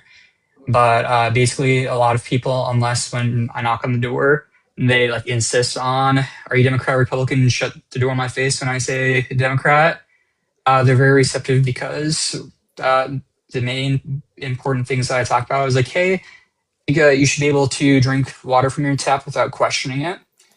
I think that it shouldn't be healthcare as a luxury, and homes that we can afford, or public schools. And they're like, doesn't really matter what party, that if they listen to what I'm talking about, they're like, yeah, that makes sense. I'm like, awesome. Also, the current incumbent has taken 160K from health packs. She's also specifically taken money from Walmart. I'm like so when like people like are able to listen for even a second, they are pretty positive. Weird concept. Drink your water, your tap water, right? Right? For a lot I of mean, rural we can't do Iowa, that here. We have to filter it. Like we have a Brita water filter over there. And then half the time things get filtered again and then get filtered one more time before anybody drinks it. Why? Because the water, you can smell the chemicals. And that's the thing is I tell them, I said, if you can smell the water and you can smell the chemicals in it, don't give it to the cats. Please just give them bottled stuff. Like, why? Well, again, their bodies can't handle whatever chemicals are making the chemical smell, especially when it smells like bleach. yeah, and in Iowa, you get like a reverse osmosis system for your whole house is gonna be like 5 to 10K. Exactly. So that's a lot more like extra cost for a lot of people. They first off don't understand that like what is making it not like okay to drink the water. They often just go like, hey, it tastes weird or it smells weird. It's like, hey, no, like that's linked to a lot of like a laundry list of issues if you actually come in and test the water. A lot of it comes from like the fact that we do like ethanol, corn, and all. But yeah, so campaign stuff's been going good. Just got a part-time campaign manager set up. We're Awesome. planning on trying to do a very engaging, more fun campaigning thing. To basically, my goal is to try to get a lot of people who are younger, aiming for people like we might be registering a lot of people to vote, or just simply just don't vote. Because I'm a strong believer in like getting people to show up to vote for someone rather than being like, hey, lesser of two evils, and uh, just being able to run the campaign that I want to, because the state party's basically suggestion is go talk to all the Democrats and the Republicans. And like, if you just have a one-on-one conversation with all of them, you're more likely to win. I'm like, well, I'm sure that like, it just to me feels like a moderated version of going for that liberal Republican, that this like fake person, like the fake voting block that they're Yep. hoping to get. I'm like, that's just like a moderated version of that. Yep. And it's one of those, we're at the point where, let's be honest, I know Mr. Trump says that he loves uneducated people, and that's why he loves Americans, because he truly believes the vast majority of us are stupider than rocks, stupider than rocks, really. Reality is, the vast majority of Americans are actually, they're pretty intelligent. They're pretty smart. They're just uninformed. And that's the difference, is if we can inform everybody, guess what? Then people actually go out and vote when they know who's to vote for. Like, that's why I'm doing some of this, is to get you guys out to as many people as possible, even if they're not in your state. Just having people say, hey, I know 5 people in Iowa. I'm going to share some of these videos with them and say, listen, you really should watch that video on this guy and, watch the interview and see what he had to say. I know he's in your state. He might be in your district, or maybe you know people in his district. This is somebody I think that would help to change things for the better. That's what I keep doing, is like, seriously, it's like, hey, by the way, have you met this person yet? Have you talked to this person yet? I think you two would get together great, because you both have the same ideas on these things. And I think if you got elected together, since you're in the same state, it would be fantastic. Oh yeah, I know that person. I've been talking to them. Great. Another person. Oh, I've never talked to that person. I'm like, let me get you guys together then. Next thing I know, they have a party of 5 going on. It's like, yay, you're all working together. I really hope you all make it. I really hope you all make it, because we need people banded together, working together. We need people going into these positions with allies. And so I do kind of agree with talking to the other Democrats and Republicans to see who's current that you could work with, but also Yeah, keeping in absolutely. mind that, it is also about getting the people in your district to hear you and see you and know about you, so that way you can actually get their votes. That doesn't do any good if people in your district have no clue who you are. Yeah, especially when going against an incumbent. It's like she's in her 8th year right now, and she's like the last 2 times ran completely unopposed. 2020, somebody hopped in like mid-August, just to have like a name on the ballot and whatnot. But when the K-Law is saying like the being too lazy to research and that's broken us, Yep. I disagree. I don't think it's necessarily being too lazy. That I think that's a cop out for like a lot of it being like people are just generally too busy. Like when you work your 40 plus hours a week, you come home for a little bit of time that you have and you want to spend it with like your kids, or unplug and watch some TV or play some video games and whatnot. It's like there's just so much limited space. And then when you do ever like overhear stuff or you look online for 2 seconds, it's just so much, there's a lot of misinformation in it that I have a hard time like just blaming people, saying like, oh, it's because you're lazy. Yeah, I don't think it's because people are lazy. I really don't. I think it's because we have been set up to quite literally have corporations manage our days for us. We go and we work 9 to 5. We come home, we make dinner, we do this. By the time we actually have 5 minutes to sit down, it's already 9 o'clock, and we have maybe 45 minutes to decompress before it's bedtime. Who wants to do research during their decompression time? A lot of people, they want to scroll through their social media and they want to unplug from the world and just kind of, right? So yeah, I think a lot of it has to do with the fact that we are literally put into the position where, as a 40-hour work week, believe it or not, there have been studies where it's shown human beings should not actually work more than 4 days a week and should not work more than 32 hours a week. Anything more than that actually puts our body into what is called a high stress state. And that's part of the reason why we are never rested. We never feel recuperated. We never feel like we have time to get anything done. We always feel like we're 2 steps behind when we should be 1 step ahead. And it's quite literally because our lives have been set up for us to feel this way. However, I'll be the first to admit, I stopped working 5 days a week. I work 3, maybe 4 days at the most. I do this to offset my time. I am so much happier. I actually am rested. I figure things out. I'm not in a constant state of stress. And it's one of those, even on the weeks where I do work, like next week, I'm going to end up working about 30 hours in 2 days because I'm running a chair massage vendor booth at an event. That is like the one off where that happens a few times a year. Otherwise, I work 15, 16, 18 hours a week, maybe, and it's one of those, I did that for me so that way my kids could spend more time with me. I could spend more time with my kids. I could feel fulfilled. And that's where we are at with America is very few people feel fulfilled because they don't have time to do the fulfillment part. I know several countries already do that, and they have proven, and that's part of here's the thing, those are part of the countries that have added to the studies that I'm referring to, where it's been shown that having the 4-day work week, 32 hours a week, not forcing people to work overtime, letting them go at 5 o'clock, regardless of whether or not all their work is done, and just saying, have a nice day, see you tomorrow, that actually causes people to be 100 times more productive. Believe it or not, they are more productive when they only work 4 days a week than when they work 5. I believe it. I get a 3rd day off and I just have to get my work done in these 4 days and instead of these 5. Okay, done. I don't have to work overtime. Bet. I will bust my butt. And you're paying me a reasonable living wage? Okay. Because that's the offset is we have to make sure that people are making the same in 32 hours that they would be making in 40 in order to make that work. You're going to have to increase their wages. But if you do that, you're actually going to see people be significantly more productive. Why would we not want people to be more productive? In turn, it also reduces people's health risks. It reduces, especially men, the risk for cardiac arrest. So it significantly reduces heart attack risk in men if they only work 32 hours a week. Those are some of the things that have come from these studies where, yeah, okay, please, by all means, I'll give you keywords. Go do your own research. Don't take my word for it. Absolutely. Go look at the countries who only have 4-day work weeks, like Australia, and see what people talk about living in Australia. See how their economy is actually switched and the people are more productive. The people have less mental health issues. They have more time to do their errands and to actually enjoy their days off. So they get 3 days off every week. So 2 of them are spent, doing errands and cleaning and all of that. They still get 1 day every week to fuck off and do nothing.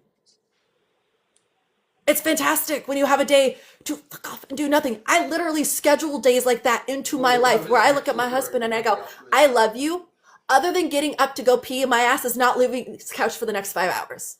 Okay. Why? Because that is I am resting today. I'm not doing anything other than the bare minimum. I love you. Please let me be. Because we all need that. I try to do the same for him where he gets a rest day where I'm asking him not to do all the extra stuff, to just sit there and do the things he wants to do to decompress. Because we all need those days, but we're not given them. Instead, we have to manage 7 days a week. We have to work 5 of that and we get 2 days to do everything else that we can't do during the week. It's not manageable. It truly is not manageable. It is a corporate lifestyle that has been set up to kill us. It's been set up to drain us. It has been set up to make it so that with two parents who work 60 hours a week, they can barely provide for their family of 4. And yet they want us to have more kids and they want us to do this and they want us to do that. But nothing is sustainable the way it's going. And the only people who seem to not understand that are the people in power. Distrusting the news is fact. It's part of the plan to make us tired. Oh, I know. It's the reason why we don't do mainstream media here. We don't. I will find my independent news fact resources where they have fact checked everything. They have the links for all the sites they've used to fact check. And it's like, okay, cool. Go to site. Cool. They have the proof. I'm willing to bring that till somebody gives me proof, actual facts that counteract that. Because I won't believe the White House. I have seen the new Homeland Security website. Have you seen that? I don't know if I've seen that one recently. It was updated as of 1 a.m. this morning. They're now peacekeepers. They're peacekeepers. Do you know how else is peacekeepers? Yeah, Hunger Games, peacekeepers. Because that's literally what's happening is they are setting up 30 offices in every state with these peacekeepers in order to keep us safe. I was going through the website earlier today. Okay. Nope. It is 100% feels like military occupation under a nice name. Yeah, the TV, the stuff's on entertainment, not news. Yeah. And that's just you're not wrong. It's Fox Entertainment News. It really is. That is the name of it. So you cannot take anything it says for what it's worth. You have to fact check everything because they're just repeating what the president says. And we all know the president has dementia, guys. Like, you understand that, right? We all understand, like, he is one knock away from being on literal death's door. And I'm pretty sure he's already there. Like, he has the dementia. He's at the point where he rambles. And for better or for worse, when they get to that point where dementia patients ramble, they speak nothing but how they actually think and feel. And him talking about 5-year-olds being mature. Yeah, you do that with that, what you will. Uh-huh. Mm-hmm. Yeah. Mm-hmm. Yeah. Mm-hmm. Yeah. Mm-hmm. Love how they troll Congress. Now, TMZ has been on it lately, and that's where I laughed because the scandalous, tabloid news stations are actually the ones that are giving us real factual coverage right now. And the ones that are supposed to be giving us facts are the actual tabloids. Make it make sense. Whoa. One more trip up the plane stairs, or one more trip down where he misses a step. I mean, how about this one? We are sit down world. If you could snap your fingers and make one thing law in Iowa today, what would it be? The Frank Sinatra song, "The End Is Near." I think he's trying to say that the end is near for our enemies in the Middle East. That's probably what he's trying to convey. Probably to make like election just public be funded instead. So to have complete like locked out of all these like special interest groups and lobbyists anywhere from like the national to the state level. Iowa actually doesn't have like an individual like donation limit. So that you can see like there's a really sketchy stuff where there's like some guy from Florida funding somebody's election to the tune of like $10,000 multiple times throughout the year. And you're like, hey, you can't do that on the federal level. Like, why is this happening in like a significantly more like local landscape? But I think doing that kind of stuff would help with anywhere from like APAC to stop being able to like just like manipulate like how much of like politics stuff is like going on. Oh God, because APAC is it's everywhere. It's everywhere, and it's gross, and it's disgusting. And so is J Street. J Street is another pro-Israel group that has popped up in the last few months that is doing some very similar things to APAC, and it's just APAC under a different name because they're trying to get as many people saying, "Oh no, we're not APAC. We do this instead."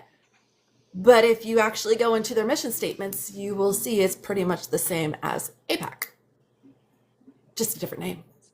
Just the more liberal version, I think is how I heard it phrased. Yep. So where they're like, we is. just want to like politely commit genocide. Yeah, like we only want to kind of commit genocide, not really, but kind of. It's there. Yeah, it's there. It's like, oh good Lord. So how about this? Tell me a nerdy passion. I would probably say D&D up until recently when I moved away. That we did it. My friends and I, we were playing D&D, and the point where I ended up getting a 3D printer so I could help like make all of our minis. So Love that.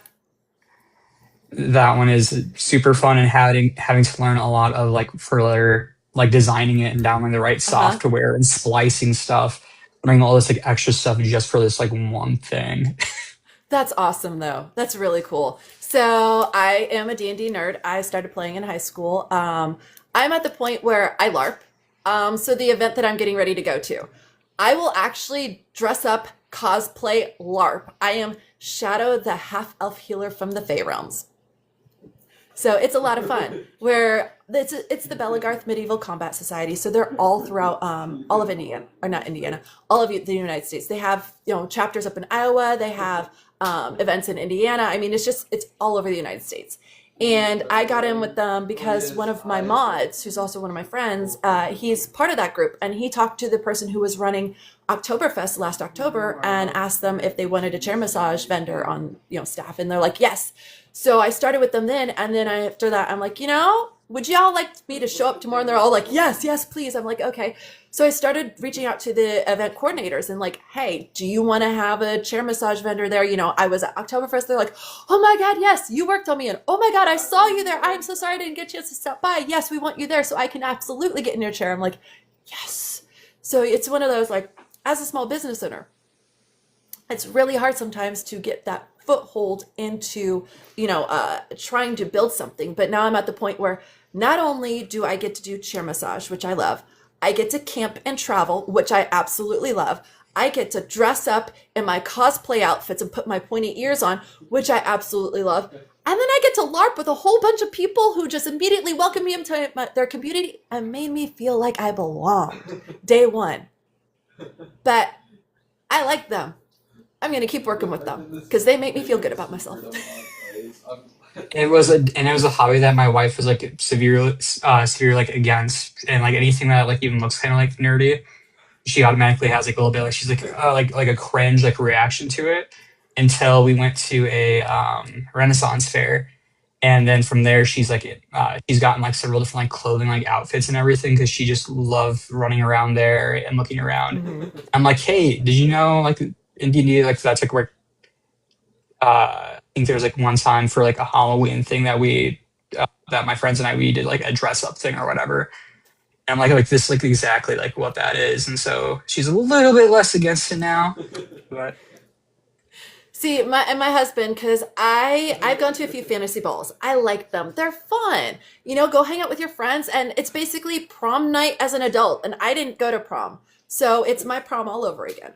But my husband, mind you, I've been to a few. He hasn't gone with me, but we had a conversation over the summer where he goes, I guess it wouldn't kill me if I went to some of your events with you. And I'm like, what? He goes, well, like your fantasy events, like, some of the balls that you go to, or, when you go to work, he goes, I guess I could go and dress up and go with you. I'm like, whoa. First of all, I said, are you willing to put on like a velvety tux and pointed ears and go to a ball with me? He goes, yes. I'm like, oh, who are you? You're willing to dress up and go to my chair massage events and like keep me company and help me out? Yeah. Be still my heart. Who are you? He goes, no. He goes, honestly, he goes, I realized it wouldn't kill me to give some of the stuff you like to do a try when you always are willing to go with me to all my stuff, even if it's not your cup of tea. I'm like, oh, you don't have to, but thank you. It's like, it would be nice to have him go with me every once in a while. He doesn't have to go to every event, but it'd be nice to go. This is my husband, the guy I always talk about. That dude's my best friend, not the guy I'm married to. Yeah, that's so awesome. Go, Dan. Exactly. So, for women like me who we love all of that, and then we have husbands who are like, that's your thing, but I'm not trusting it because that's too nerdy even for me. It's like, but it's not that nerdy, Mr. Transformers all over the house. But no, I love that. And I love the fact that your wife is just a little bit less against it, where sometimes embracing your partner's hobbies and getting involved with them, thank you for the heart, me, especially when it's something like that you can do together and actually have fun and experience together, it's worth getting into. I may never get into racing the way my husband is, but I'm still willing to go to the racetrack with him and wait for the accidents to happen. Okay, I'm not going to lie, I like seeing the cars flip. Can Conquest run into something? Yeah, not definitely. my fault. They go rolling me and they jam into each other, and next thing you know, floop, floop, floop. It's like, oh, I hope they're okay. Dude, that car got air. And then it's like so much like easier to like when you're like slightly wanting to like indoctrinate like your kid into like, hey, you see like a cute little like onesie that like has something like D&D like referenced or whatever, and then she's like a lot less like against it. She's like, you got like that little bit of a foothold, and you're like, okay, so now that she likes the Renaissance Fair, so we're going to this summer. We live a lot closer to Des Moines now, and we were just talking about for like the pride activities. Where we were previously, they've been growing for like what the stuff they did, but it was very limited. But like Des Moines has got like a whole like 2-hour long parade, and that is way different than I think it was like 20 minutes is like what Sioux City had at the time.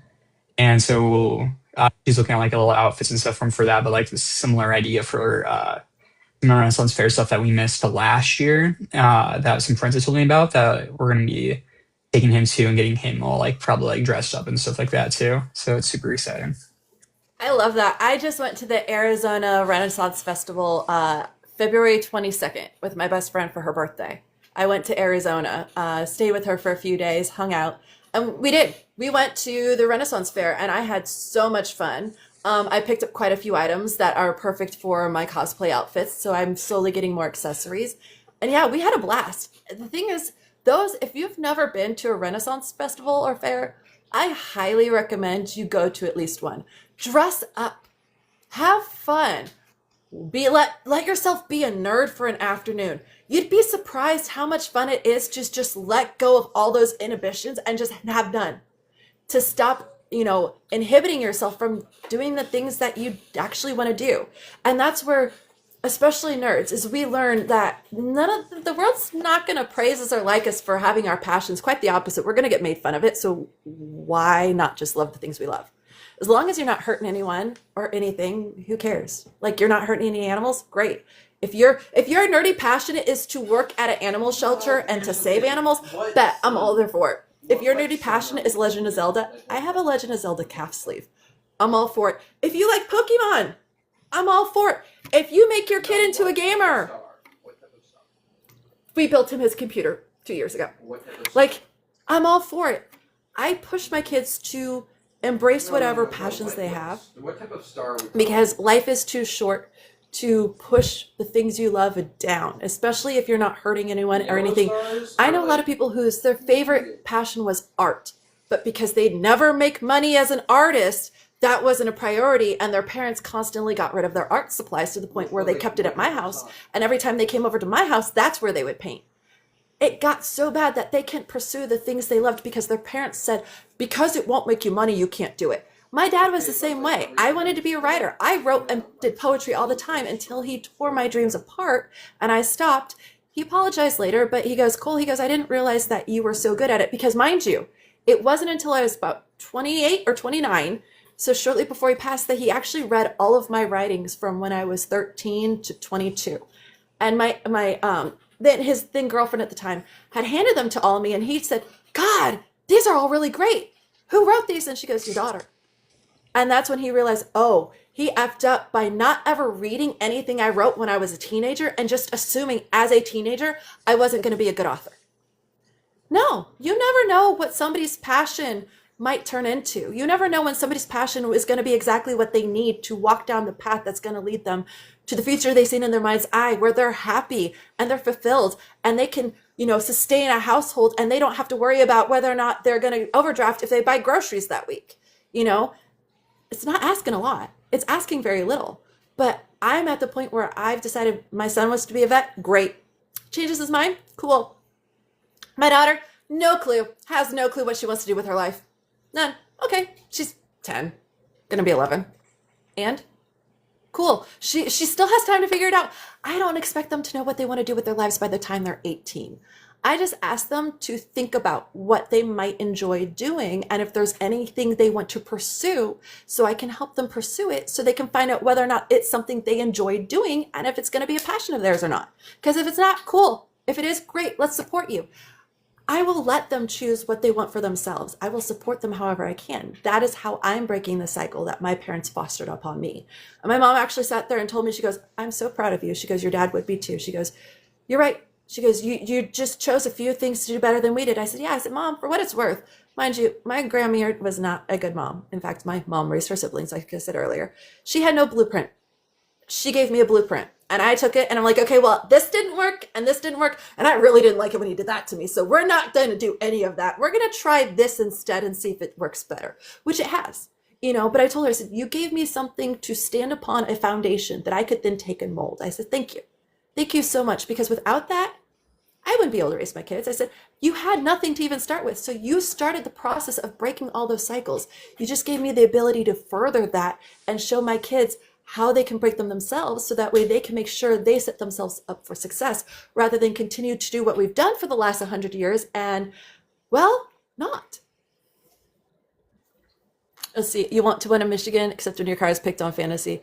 Your dad made you quit your art classes, told me it would lead to nowhere. But here's the thing is, guys, do you actually want to know one of the signs of a successful society and civilization?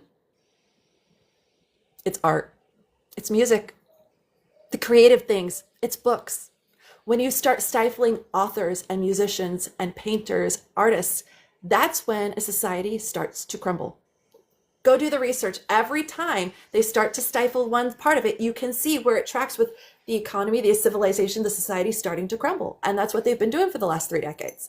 It's all about taking away artistic jobs, giving it to AI, taking away engineering jobs, giving it to AI, and then just putting us in, well, hospitality, I guess.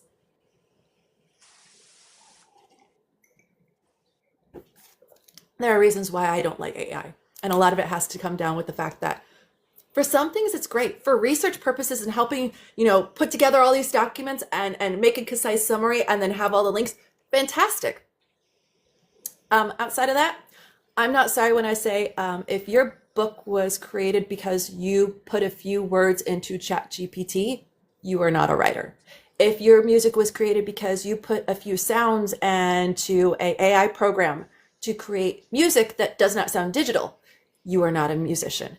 If you use AI to create art, to create prints, to create murals, no, you're not an artist, because the people who do it by hand, those are the true innovators who will help to lead the cultural side of our society, not the people who just use AI and say, now I'm a creator. No, you're not, because if you took pen and paper, you'd never be able to do it. And even like with it's like AI will often script stuff like say like 5% of the time. When it comes to, I just made a TikTok the other day or yesterday, I think, or like one of those like AI like auto response like emails. Somebody was referencing like the third Monday in June, and it's the 17th and it's the 15th. They're like, hey, those like little screw ups, like there's a rough like percentage, like 5% screws up. Yep. When Iowa is looking at trying to do a multi-million-dollar contract with an AI firm to throw all of the government data, or there's been like versions for like even like school stuff to like cut waste and like cost and all that kind of stuff. It's like, hey, when you're using all this like AI stuff, like when it comes to like people's like lives or like that 5%, like it makes a huge impact. And it's like there's a whole reason why these software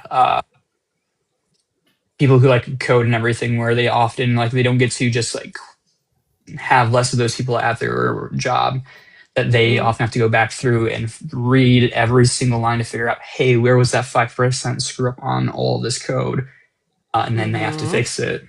So they like try to even like increase the amount of work they're going to get done. Like, well, and they have to sit there and fix it in the first place, and it was done like less quality in the first place too.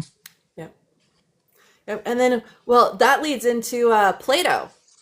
When Melania was on the stage with the robot and talking about how the goal is to eventually have a drone with every kid, and that individual drone named Plato will teach them based on their own specialized learning program and all these things. And I'm sitting there going, no, no, I don't trust a robot to teach my child. Why? Because ChatGPT, I've heard the kids have conversations with the AI apps.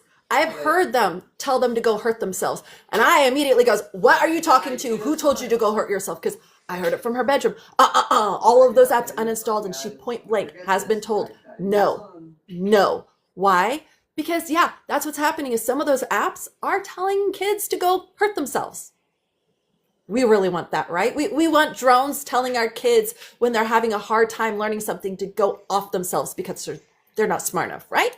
Because that's what's going to end up happening. Believe it or not, that is what will end up happening, because it will be written into the code. It already is. It's right there. It's happening with other programs where, it wasn't written in. Well, somehow it was. Somehow it was designed to have that response. You tell me how. And like it's an improbability for them to hallucinate in the first place too. So when it comes to like learning stuff, it'll start like just making up things that you can have it read through an article and whatnot. And like if you prompt the AI after you have like say summarized an article, you can be like, hey, whether or not it genuinely was like wrong and you're being given a serious thing, or even if you are like doing it on purpose, like giving it a stupid like correction or whatever. Like it'll be like, oh yes, you're right, and we'll like decide to change what they like, just contradict what I was saying. Oh no. Dan was showing me something where, believe it or not, my kids' generation, if they try hard enough, they will break AI. Why? Oh, they will just sit there and I watched the video of the kid going, "No, you're wrong. No, you're wrong." Like this thing was telling a thing, "No, you're wrong. No, you're wrong." No, it got to the point where the AI shut down. It just stopped responding. It literally just went and it shut down because it kept being told, "No, you're wrong. No, you're wrong," to the point where it couldn't pull any more information to counteract that. "No, you're wrong." So it just stopped. There's other ones where, yeah, no, you're right. Even AI can have suicidal tendencies where a teenager badgered it and bullied it so bad that the AI developed suicidal thoughts of harming itself. It wished it could unalive itself, take itself offline. And I'm like, okay, leave it to my kids to break the shit. I'm not surprised. But that's just it is. We're going to have the kids turn around and like, okay, well, AI, like it or not, it's not going to be sentient. It's not self-conscious. It's coding. It's not wired brains. It's not flesh. It's not, biological mass. It's artificial. Hence, it's artificial. It's never going to get to the point where humans are with inferring certain things. It's never going to be able to get to the point where, when confronted with certain improbabilities or illogical, possibilities that actually happen, that it's actually going to register that as truth because, no, that's impossible. Well, honey, there's a lot of things that are impossible that turns out they're not impossible. They're happening all around us every day. I am tired of living through once in a lifetime events. Need I say more? It's still a program, and any program is as good as its programmer. Exactly. So it's one of those, well, let's hope that the programmer doesn't have any suicidal tendencies. It's like, how often do we accept like a product or any other software in the first place that has like the significant of issues? Like even having like, if you went to order some DoorDash and there's a 5% chance that you were going to get charged twice the amount, or it just straight up wasn't going to work, then like it's considered a failed product. Mm-hmm. Sorry, I'm making notes. And then we have, we have billions going into it of taxpayer dollars just to fund the stuff. And Instead of we have all these, healthcare. exactly, and we have these companies that were once investing and now they're backing out of all their AI investments. And it's like, yeah, because they're starting to realize that it's not going to do the things they said it was going to do, at least not in the next 20 to 30 years. Like it's going to be another 50 years before it's going to be at that point. And as it is, if they continue pushing the environment, the land the way they are, we're not going to be around for 50 years to even, benefit from any improvements and advancements. It's one of those, like, if we continue to put in the data centers that increase the temperatures in each state, which is the reason why, like, the Midwest, it's going to break 100 before June. It's not supposed to break 100 till July, okay?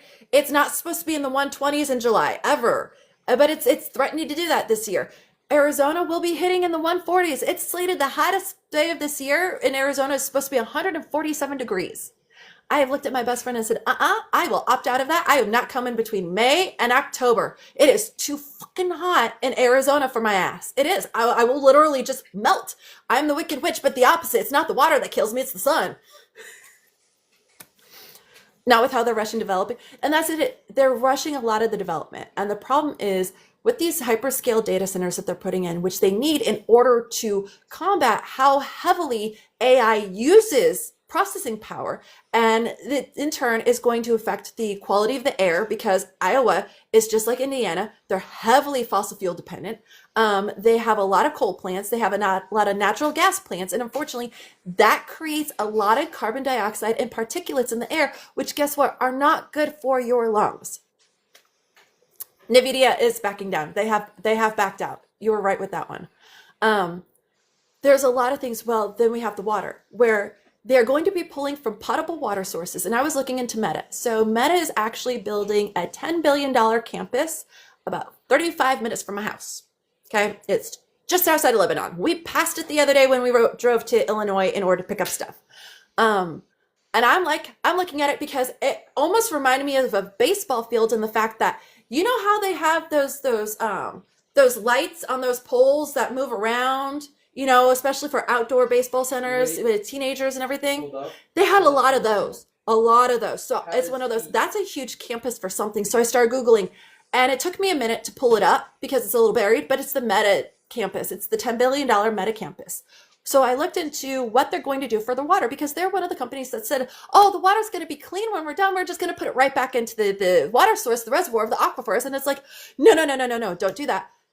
So Okay, instead of I know cleaning Brad can the water record before they put it in, the- they're just going to focus on creating more potable water sources. How are you supposed to do that? Please tell me. They're going to create more He doesn't- potable he may not water have- sources he may in have- Indiana not to have combat it. their water usage But and the fact that they're he- not going to clean the water before they give it back to us. That's some of the problem we're dealing with on that front. You know, these are all environmental impacts. It may not affect you right this second, but trust me, it will affect you within the next decade. Because here's the thing, over the next 10 years, the temperature in each state in the United States, it will increase 1 degree per year in the summer. So whatever it is this year, in 10 years, it will be 10 degrees hotter. And it will continue to raise 1 degree each year, if not up to 5 degrees each year, because of the fact that we have the data centers going in. We have heat pollution, which is the number one pollutant that nobody ever talks about. Do you want to know what that's done to the West Coast? Well, they are in a severe drought. Why? It is too hot. It is too hot for water. It is too hot to rain. It evaporates and goes bye-bye before it gets to the land where it needs to be in order to rain. So Nevada, Arizona, Utah, they're all suffering severe droughts. So is California and Oregon. All of that. Areas that should not have droughts. They're experiencing severe droughts, which in turn is affecting Texas and New Mexico. It's affecting Alabama. It's affecting Mississippi. It's affecting everybody in the Southeast as well, all the way down to Florida. All of these things are affecting you, even if you don't realize it. If it's happening in Arizona, it is going to affect people in Florida. I know that sounds weird, but that is actually how the water and the winds and all the different currents work. Okay, so again, whatever's going on in Arizona, it's blowing east. It's blowing east. So it's blowing heat east. So it's going to make the states next to it hotter, which Nevada's already freaking hot, right? So is Texas. So is New Mexico.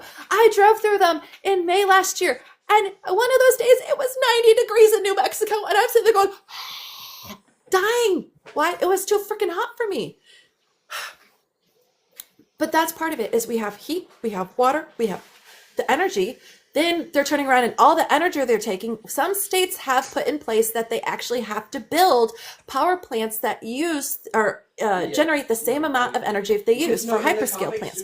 So if your building uses 400 megawatts, you have to build a power plant that's 400 megawatts. Thank you, Kentucky, for actually putting a law on like that. No other state has, every other state, it's optional. It's still optional to choose to do that. But they don't have to, nor do they have to pay their fair share of the data usage. The energy usage. Why? Well, because they're getting all the tax breaks. They don't have to for X amount of years because we're trying to pull them in. We don't need to pull them in. Yes, a lot of them. We have the Meta one. It will create 3,000 construction jobs for 1 year, and then 250 jobs, with only 12 of those being local. All the rest will be remote work out of state. So tell me how that really ends up helping our economy and putting money back into the state that it has the data center. It doesn't. It doesn't help them at all. Instead, it helps people in other states, which is great. Don't get me wrong. That's fantastic. Believe me. But the whole point is to bring them in to help local economies, right? That's what I thought.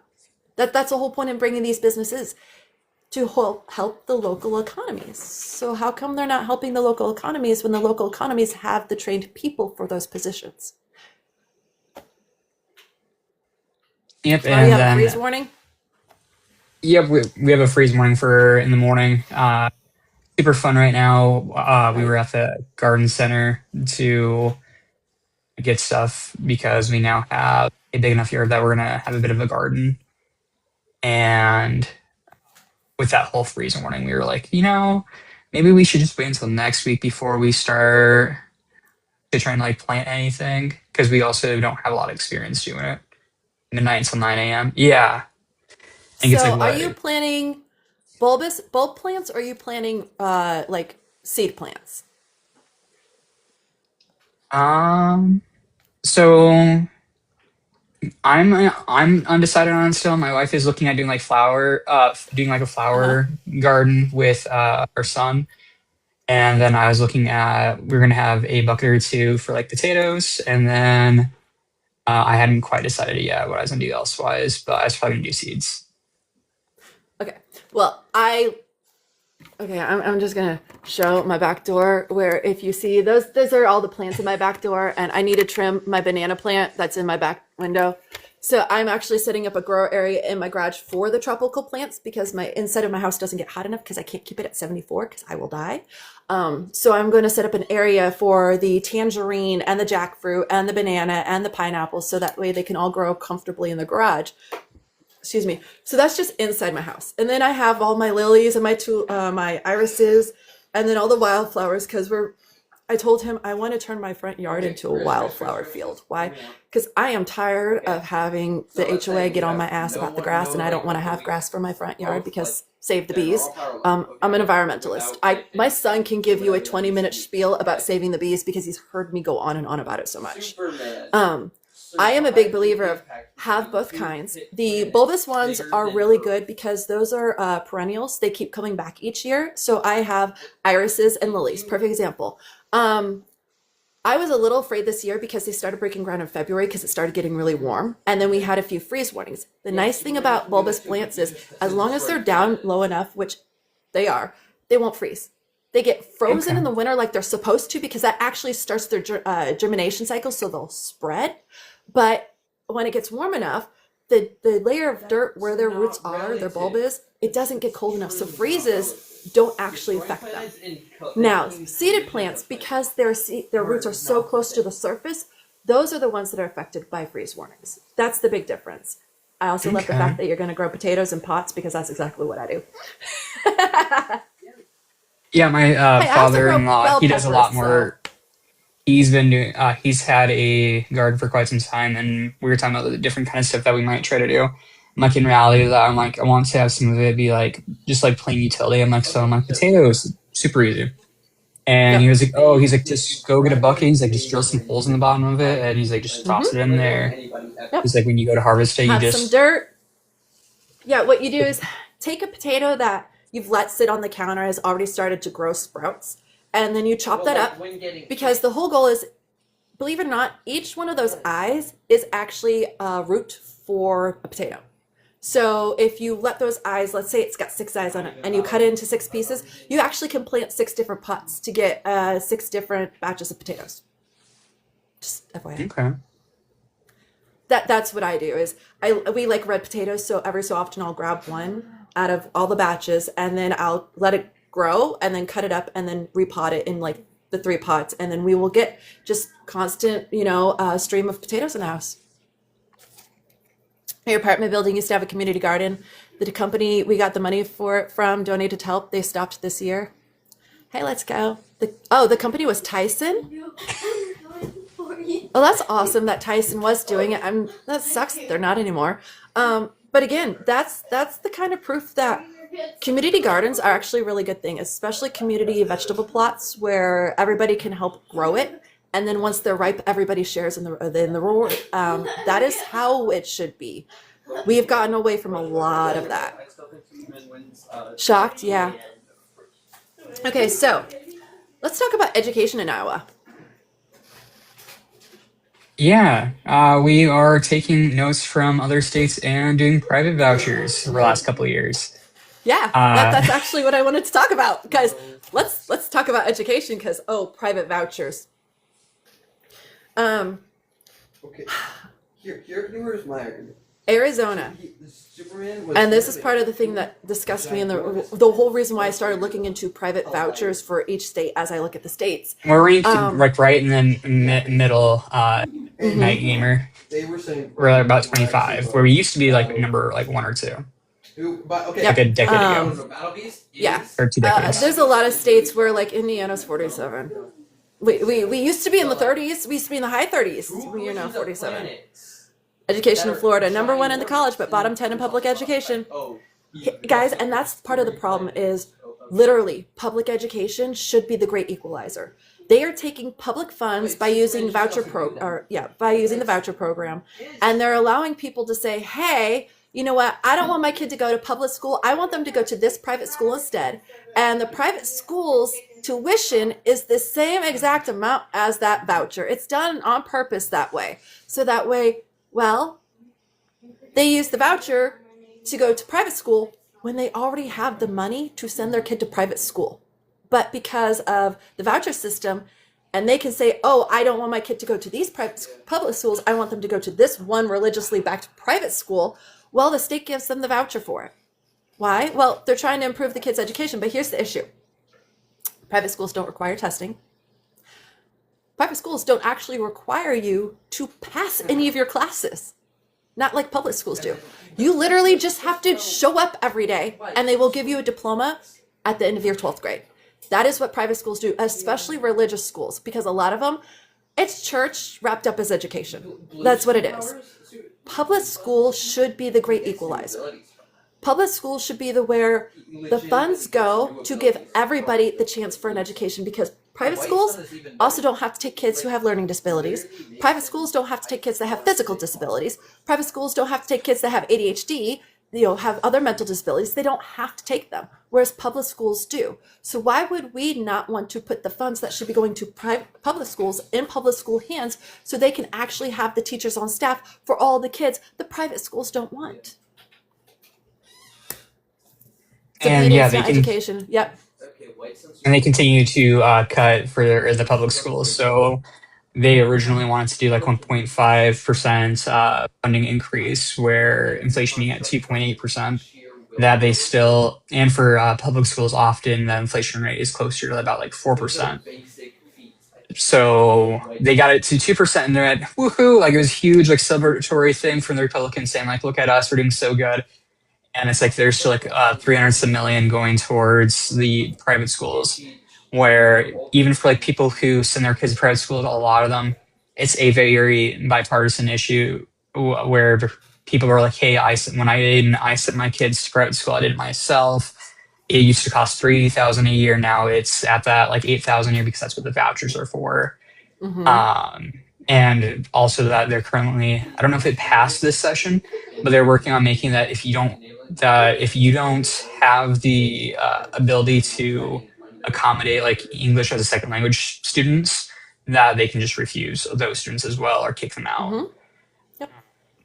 And like a really common thing I've been talking to people about is like, "Hey, fun fact, you can take that same money that we're currently giving to private schools. One, we're expected to like balloon it in the next couple of years, but you can take that same amount and you can double the hours that are available for the free 4-year-old preschool that we do. And you can also extend that to 3-year-olds as well." So that seems to be for even people who are pro the private school vouchers. That like, hey, if you want to instead take that and like give it to like babies, toddlers and such, they're pretty positive towards that. Plus Head Start and everything is super important, like your initial building blocks of being able to be that great equalizer. Let's go to saying one thing they're doing here since shop is gone is trades in high school. My daughter is taking culinary and she has to pass real culinary tests, not just high school level. Mm-hmm. Yep. So when filling out all the stuff for Aiden's next year, because he's starting high school, he had to choose which degree path he wanted, whether it was enrollment, employment, or military. So basically, whether he's going to go to college after high school, he's going to go straight into the workforce after high school, or if he's going to go to the military after high school.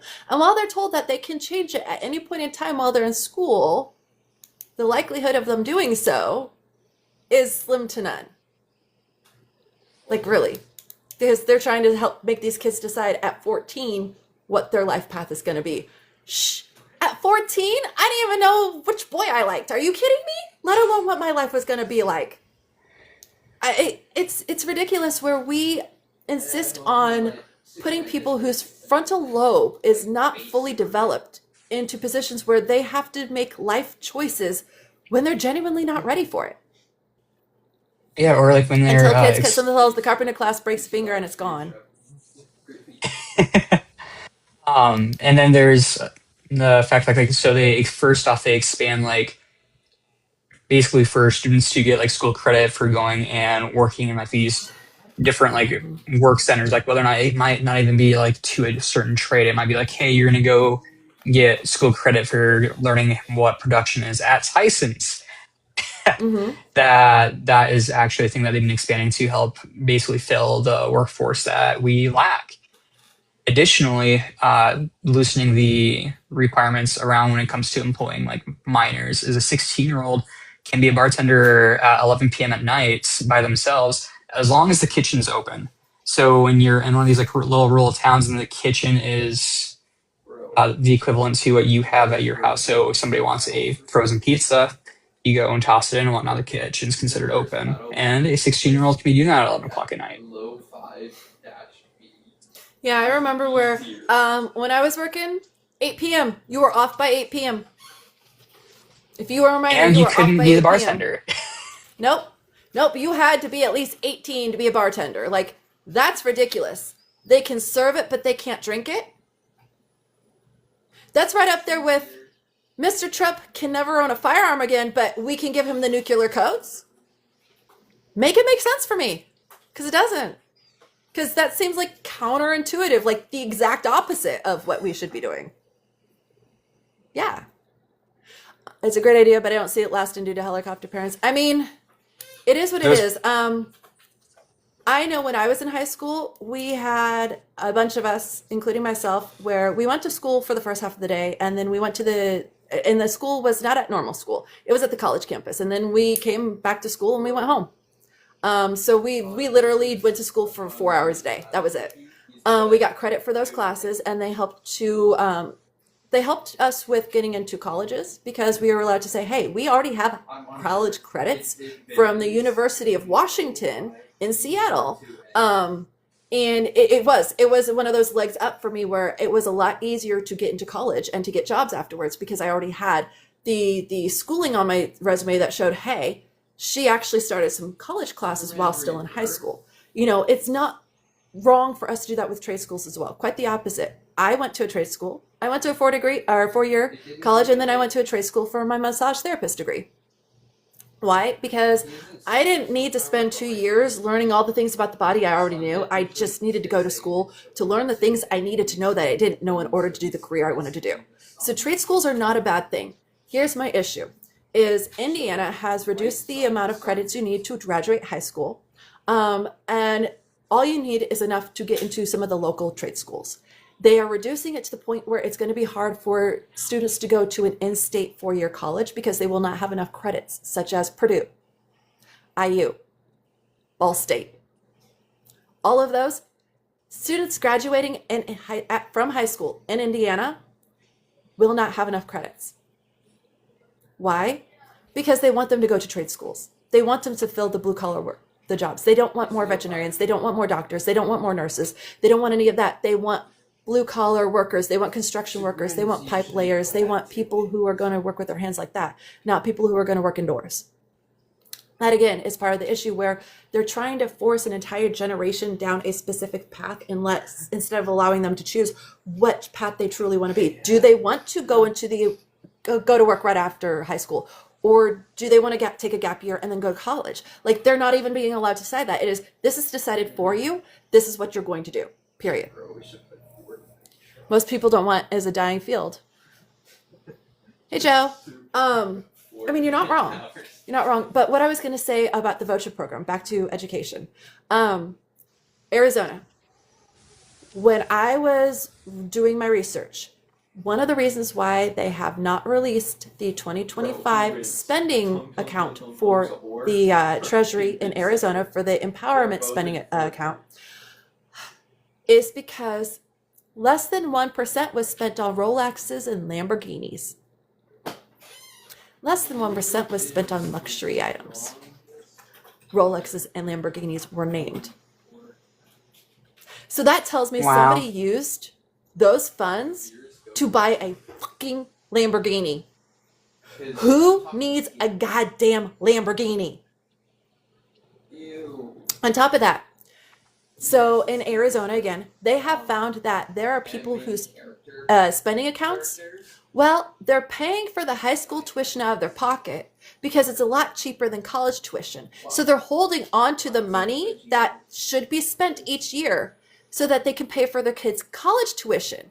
Now, this money, which should actually legally be returned to the public school funds and spent on public schools at the end of each year, if it's not spent on private schools or those accounts, that's not happening. It's sitting in those accounts, so those people are actually able to take that $150,000 and pay for the 4 years of their kids' college. Yeah, make that make sense. Because how's that fair to the rest of the country? It's not. And I don't know if Arizona. Go ahead. I was just gonna say I don't know if how Arizona is specifically structured, but in Iowa, there's also no income like cap on it. So it's like literally every parent that sends their kids to like the private school is doing that. Yep. And it's also super fun that when you take in the fact that the education spending accounts are set up specifically these voucher things because public funds cannot go towards these religious schools. It is against the Constitution explicitly. But they have to have like these like extra steps and whatnot. It's like, hey, It's a loophole. this is getting pretty sketchy when you have to sit there and like loophole in the first place. Yep. And that's just it. It's their loophole. It's how they get around the Constitution and the laws. Well, we're not breaking the Constitution. We're just filing for it, and then it's being given to us, and then we're spending it here, even if we're not actually spending it there. And it's one of those, I truly believe that, especially in this day and age, there should be an income limit on the people who receive those private vouchers. Why? Because I'm sorry, somebody who is making $500,000 a year can afford to send their kid to a private school if they want to send them to a private school. A family making $100,000 a year cannot do the same thing. Instead, they're going to rely on public schools because let me tell you, the closest school to me that is a private school that is not religiously backed is an hour and 52 minutes away, and it's not even in my state. It's in Illinois. Make that make sense? If I want to send my kids to a private school, I have to send them to a school where they're going to be indoctrinated into a religion. I'm not okay with that. That's not right. But that's exactly it. That's where the money is going. Money that should be spent on public schools are being spent on private religious schools when it shouldn't be at all. But that's the workaround, is people with money will always try to find those loopholes and exploit them until the loopholes are closed. So we have to start closing those loopholes so they can't be exploited anymore. Unfortunately, that's a lot of what's not happening. Is a shady lawyer behind most of these things that somehow make it legal? Exactly. The Constitution's not in play anymore. I mean, it is, Eric, but it's not. I mean, it is, but it's not. It is, but it's not. I can't disagree with you, but at certain things, it is still in play. Believe me. Out of convenience. But yeah. See, story about the one guy in that, and one guy bought small mansions, etc. Yeah, exactly. So they're misappropriating the funds for things that have nothing to do with education. Rolexes and Lamborghinis. Anybody? I'm not sorry. Even if it's a shop class, it does not need a Lamborghini to work on. Like that, it's hard to wrap my brain around. Who needs a Lamborghini? Like, I want a Lamborghini. If you're giving out free Lamborghinis, give me a Lamborghini. Like, that's what it feels like. If you're just handing out money randomly to these people who are sending their kids to private school, who can afford to send their kids to private school, especially religious schools, it just perpetuates the issue even further. And it widens the gap, and it makes it harder for kids who need the education to actually get the education, because the kids who are supposedly getting the really good education, well, are you so sure they're getting that really good education? That's my thing, is are you so sure? Because they don't require testing in private schools. They only require that you physically show up to class. That's all they require. You don't have to pass classes. You don't have to you don't actually have to take any tests to graduate. You just have to physically show up, and then they hand you a diploma. But sure, that's better than public school, right? And the public school, specifically in our area, has, I think it's about 40, like mid 40 nearly half the students are in economic, like at-risk homes. So the cool benefit is that all the kids get to have free school lunch because a high enough percentage of the kids are in that severe poverty. Yep. And like it's a lot So, because of, excuse me, oh, for your state, I was reading it was 47% statewide. 47% of homes in Iowa are struggling. yeah, but then like You just think most of becomes the like the schools are status quo. indoctrination into society? You're not wrong. It is to a degree indoctrination into a society. It's supposed to teach you how to be able to exist among other people in a constructive way. You're supposed to learn how to work together, to communicate, to spitball and brainstorm ideas, to make projects together and actually complete them. Yes, it is indoctrination to society to the degree it is supposed to teach you how to interact with other human beings in a positive manner. And if you can't, that's where you have teachers and other authorities step in to break the two of you apart because, well, those two personalities are just not going to get along. And it happens. But even then, you have to learn how to work with people you don't like. You don't just get to say, I don't like you, I'm not working with you, and walk away. That's not how life works. And So it's like you're we're not even wrong. Go ahead. honestly that's even like where like math, even though you aren't going to use those same equations in day-to-day life, is the whole idea of like complex thinking on just in general, like practicing it. And then there's the whole like Mm-hmm. English reading to be able to decipher like, hey, here's the hidden context and all that stuff. So definitely the whole like society thing, that's where it might seem for a lot of people that like none of this stuff is relevant. It's like there's like there's reasons to it. But yeah. Well, let's talk about banned books because that goes hand in hand with education and the fact that they are banning a lot of books that. How old are you? 27. You're 27 or 37? 27 too. Okay, 27. So you are just the cusp where millennial and Gen Z hit. Gotcha. So you may not have read all of these, but How to Kill a Mockingbird, Animal House. Let's see. What were some of the Where the Red Fern Grows? That they actually banned that one. That surprised me. Have you ever read Where the Red Fern Grows? Yeah. Because it talks about death. They banned it because it talks about the death of the dogs. The Great Gatsby. So there's a lot of books where we read them. The Diary of Anne Frank, again, another banned book. Here's the thing. I asked my son, because they were learning about the Holocaust, if he knew anything about Anne Frank, if he'd read it, the book, if they talked about it, watched the movie. He goes, well, we watched a movie about the documentary about the making of Anne Frank. So they watched a documentary on a documentary. And I'm like, really? They glaze over it. They glaze over the parts of our history they don't want us to know. They don't want us to remember. So they talk very little about it and then move on like it wasn't of any importance. So I've told him, I said, like it or not, I have a copy of that book in my garage. I will be finding it. We will be sitting down and he will be watching that movie. Why? Because it's important. It's so goddamn important for the next generation to understand what happened in the past so they can learn from it. It's important for the next generation to read those books that have been banned so they can learn those lessons so they're not doomed to repeat it.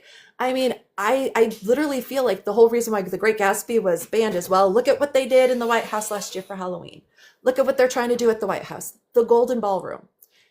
If you look at the similarities and the soliloquies where it connects to The Great Gatsby, well, it's very telling. There's a lot of things that are very telling. If you don't know where you've been, you don't know where you're going to go. Exactly. So if we don't know our history, if we don't know our past, how are we not going to make sure that we don't repeat it? They are tearing down Black history memorials about slavery. No, slavery was horrible. It was bad. Thing is, we need to keep those memorials up. We need to keep those, monuments up. We need to keep those sites up. Why? Because it teaches us the horror of our past so we don't do it again.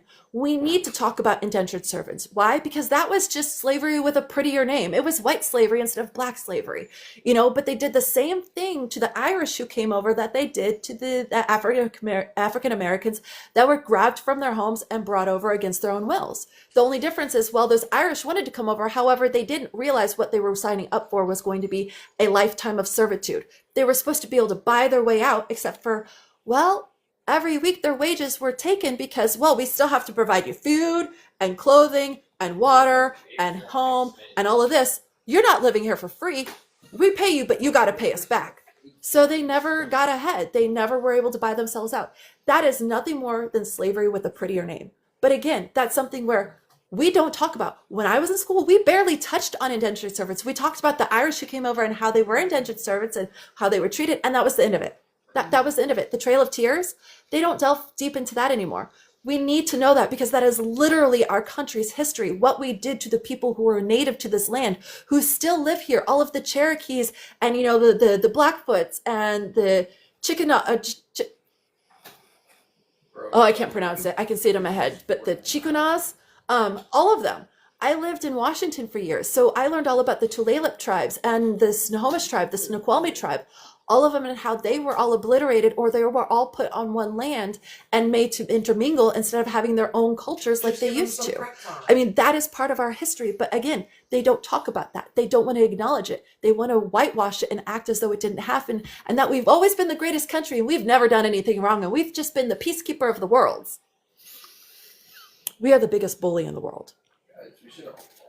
And that's where like a lot of, even like today, we still have like so specifically in Iowa, we went from like, I think it was like 30 or 40,000 to we have about 400,000 currently of immigrant workers working for below minimum wage. And I believe it's Trump just currently waived it, so they aren't even going to be guaranteed I think it's like $5 an hour.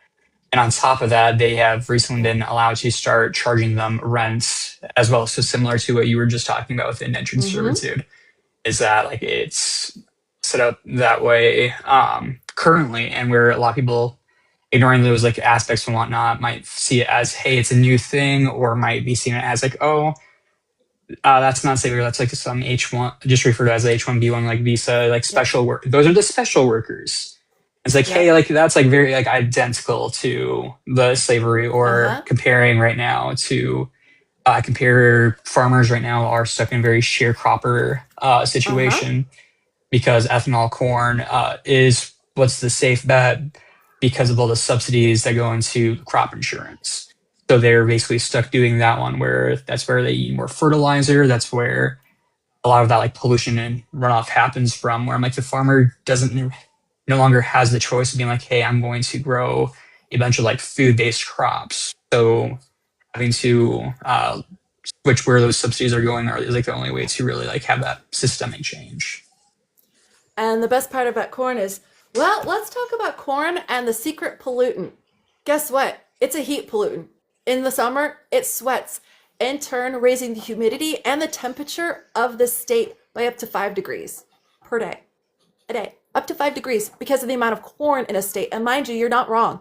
Since World War II, it has been the one crop that has always been subsidized. Why? Because during World War II, they did that in order to be able to provide rations for the soldiers. They sent a lot of cornbread. They sent a lot of corn meal, a lot of corn product, period. Because it was easy to transport. It was easy to turn into a corn meal. And it did not mold as easily as flour or other, products would. So they did a lot with corn. The downside is they never got rid of the subsidies after World War II. So here we are 100 years later, or like 80 years later, and we are still with the same subsidies, with the same issues. So they're growing so much more corn than we actually need. Like I complain every year for the last 4 years, there's a cornfield right by my son's middle school, right there at the exit of our development. Each year, the corn goes black. They allow it to rot in the field before they harvest it. They allow it to rot in the fields. It has to dry out. Corn, it's because it's black. It's black. I've looked at it. It is black. It is not good for eating. It is not safe for consumption for humans or animals at that point. And they turn that into animal food. They grind it up, and that is what's put into your chicken feed and your corn feed, or your cow feed and your pig feed, is the corn that they let rot in the fields.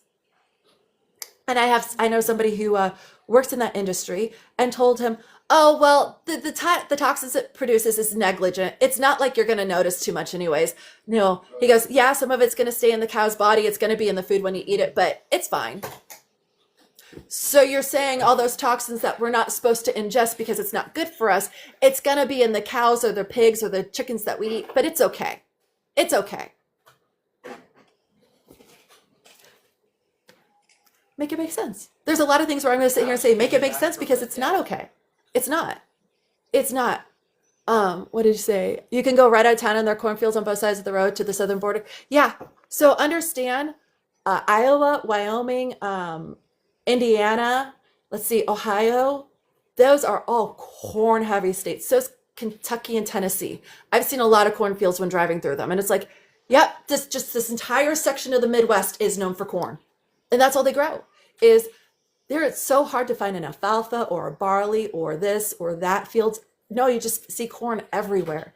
And that is part of the problem, where if they would reduce the amount of cornfields we have, because we don't use all the corn we grow, and actually grow the foods we need, which we're not producing enough of, one, we would actually solve a lot of the food insecurity and scarcity issues. And two, we would actually solve a lot of the heat issues we're seeing in a lot of the states, especially in the Midwest, where the temperature would drop 4 to 5 degrees during the summer if we got rid of all the extra corn we don't need. Well, and then with corn, so it's about 2/3 of it in Iowa is actually specifically for ethanol. And so for a lot of like that drying stuff that seems like it's almost dying, it's a milking process. Because basically to turn it into ethanol to put it in the machines, it has to be like 11% humidity left in the whole plant. And so the cheapest way for farmers to do that is let it sit out there in the field, where like some people will harvest it and like say shove it into a building and let it like dry out and whatnot. So with that, with what I was trying to say is like for ethanol is being like a major reason why we do that, those subsidies. It's supposed to be this huge environmentally like positive like for the biofuel, but in reality, between the carbon released from the ground, because we have to do actually heavily like tilling of the ground, and then the ethanol processing of it, it comes out to being just about equal to just burning plain gasoline. And so there is no actual genuine benefit. And we also ship a lot of that corn or ethanol out of the US, relying on commodities. And we import oats from Canada, where instead of if in the Midwest, like Iowa, Indiana, and such, is we have some of the best soil in the world that we can grow food-based crops and like put the subsidies towards that instead to safeguard the farmers. We would be able to lower costs at the grocery store, and we'd also just make it a more sustainable economic environment, because we aren't relying on stuff that is going to be tariff warred with Trump between whatever country, that we can buy and sell it all in our little neighborhoods, communities. And it's been proven that when we don't have to import all of the products we need, prices for everything go down. Why? Well, no tariff, less gas, less this, less that. It's, local. It's usually state or in one of the close areas. So it's a lot cheaper to get to the store for sale. So we would see things drop significantly. We would see the price of eggs actually go back to under $2 for a dozen. That would be fantastic if it went back to under $1 for a dozen or 99 cents for a dozen. God, I remember those days. That was only like 7 years ago. That was just before 2020. Like it used to be $1 for a dozen. And that was before 2020, okay? That was only 2019. That's only been 7 years. It's only been 7 years. And one more nerd thing about the farm. Oh, I was going to say that one more nerd thing about the farming, when you were talking about the alfalfa and stuff, the really important part about having the biodiversity is, since we only do corn and soybeans, both those plants are known for sucking nitrogen out of the ground. So that's why we use more and more fertilizer manure that becomes in the runoff. Where I think alfalfa specifically is one that puts nitrogen into the ground. So you're sucking up all the same nutrients. Yep. And so that's like why you traditionally would have like 5-6 different crops in your local area.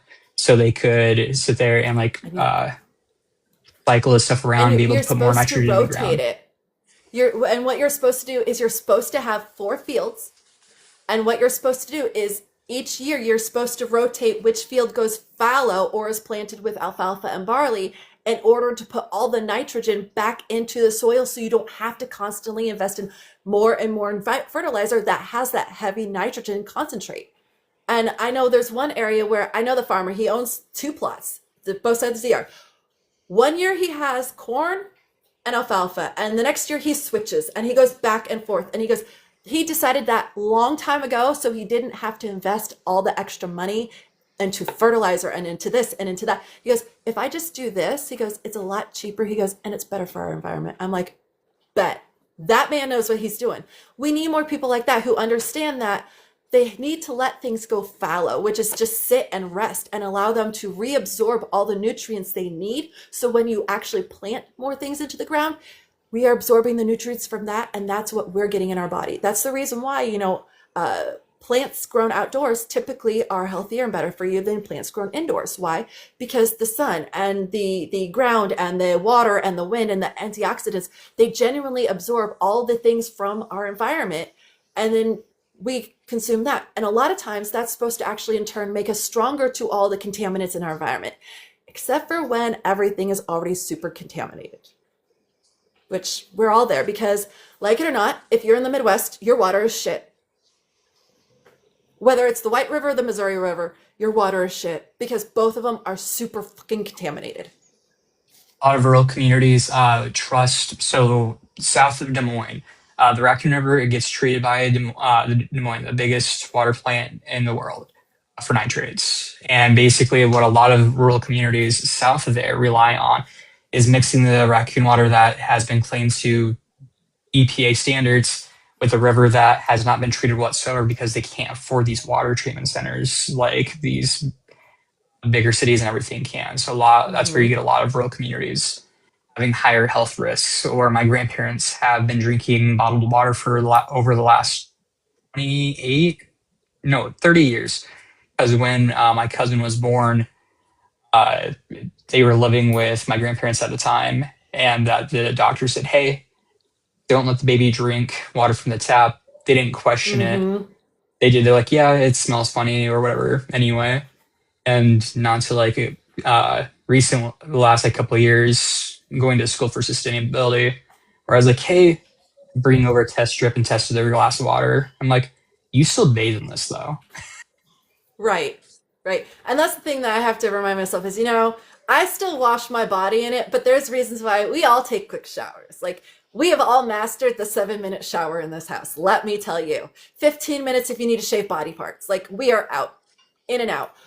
I don't typically soak in the tub anymore. Why? Because I know I'm soaking in all of those chemicals, and even though I do put magnesium and other things in the water to help combat that, and plus because magnesium is really good to absorb if you have fibro anyways, it's one of those, I'm turning more towards vitamin D and magnesium balms to rub on my legs to help with the spasms and the crampings rather than soaking in water, because I don't want to soak for 30 minutes and absorb all the rest of the shit in there, because like it or not, your skin absorbs 50 times more effectively than your digestive tract does.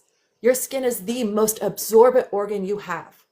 Imagine soaking for 30 minutes in chemicals that'll make you sick. Yes, they would. That's what it is. So it's one of those, I used to love taking baths. I still do. I don't take them very often because I know for a fact the water here it's not good.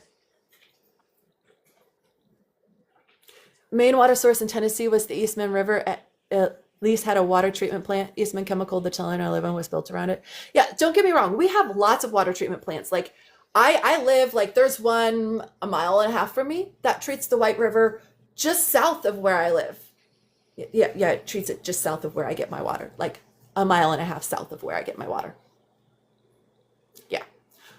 So again, we have lots of treatment centers. That doesn't necessarily mean that since I'm on the end of the treatment center above me, that my water is clean because of all the shit that's being put into the water from one treatment center to another. Because that's just it, guys, is you have to remember there are runoff drains for houses and businesses, and they all go into the groundwater, and the groundwater goes into aquifers, and the aquifers goes into the ground, into the rivers.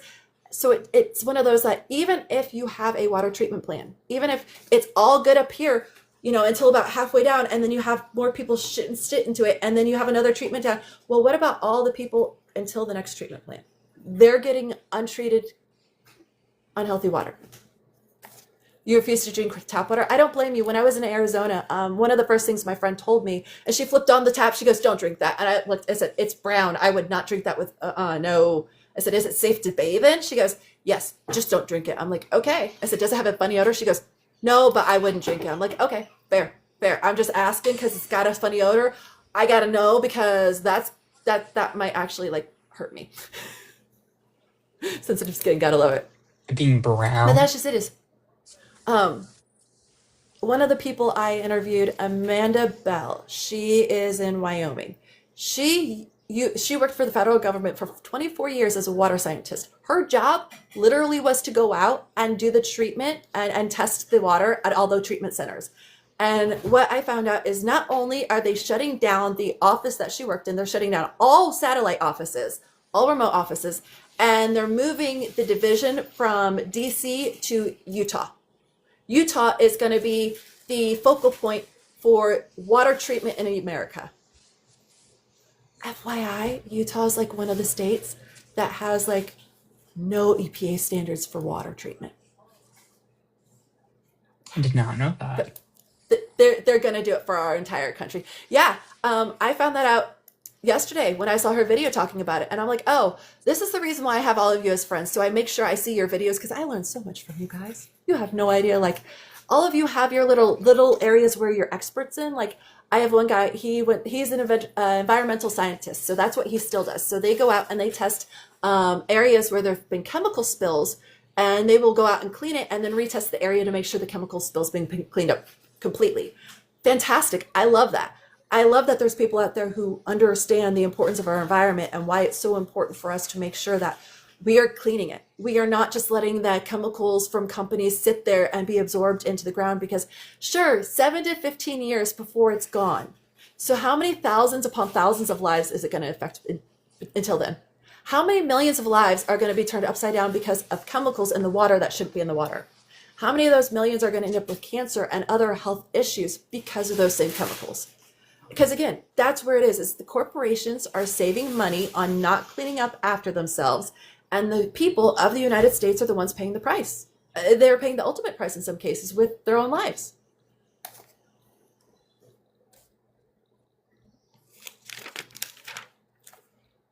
Okay, so give me one random fact about yourself. I moved over 30 times before I was 18. You said 30, 30? Yeah. Oh, wow. Between Military foster family? care, nope, Oh, foster care and after the Tyson's plant closed, my mom tried to work 2 to 3 jobs to make ends meet. And being in the northwest part of Iowa, you run into a lot more of the jobs that will stick closer to minimum wage. So my mom just really couldn't. That's why by 16 I was working and helping buy groceries. By 18 I was working full time. Or my senior year of high school when I was 17, I was working full time between 3 different jobs technically because none of them wanted to give me quite enough hours. right, right. No, oh no, because if we do, then XYZ. I used to manage a restaurant, a Wendy's, and I did have a few minors, and I knew it. I know exactly why they wouldn't, because if they schedule over a certain amount of hours every week for a minor, it's considered full time, and they actually have to pay you more, significantly more, than if you're a part-time employee. Fair Yeah. enough. I know on like the weekends I would work basically 7 hours at a movie theater in the morning and then about another like 6 hours at a ice cream parlor in the evening. Mm-hmm. Yep. I know a lot of people who had to do that in order to help support their family at home because they were the oldest, and they had 5 siblings, and dad wasn't there anymore because mom and dad had a fight, and dad walked out and never came back. Unfortunately, that is the story that a lot of people tell, because of family struggles where, okay, they're 15, 16, 17, they're working and they're going to school and they're trying to help their mom make ends meet because there's no one else to help. Dad's income's not helping to keep, the lights on anymore. So I have to go and I have to put all of the money I earn, which is not much. It's a few $100s every week at most, towards all of that in order to help keep the lights on and my siblings' bed. I mean, it's one of those where our kids, we should never have been put in that situation. Our kids certainly should not be put in that situation. Not when we're supposedly in the richest country in the planet. Like, then how come we're so poor if we're so rich? One a gentleman I talk to, and he likes to say, and I love this. What was it? It had to do with that. I don't know. My train of thought just went because I've been doing this for 2.5 hours and my brain started to turn to mush. Same. I don't even remember what I was saying. I don't. So how about, since I don't remember what I'm saying and I'm losing my train of thought, we put a pin in here.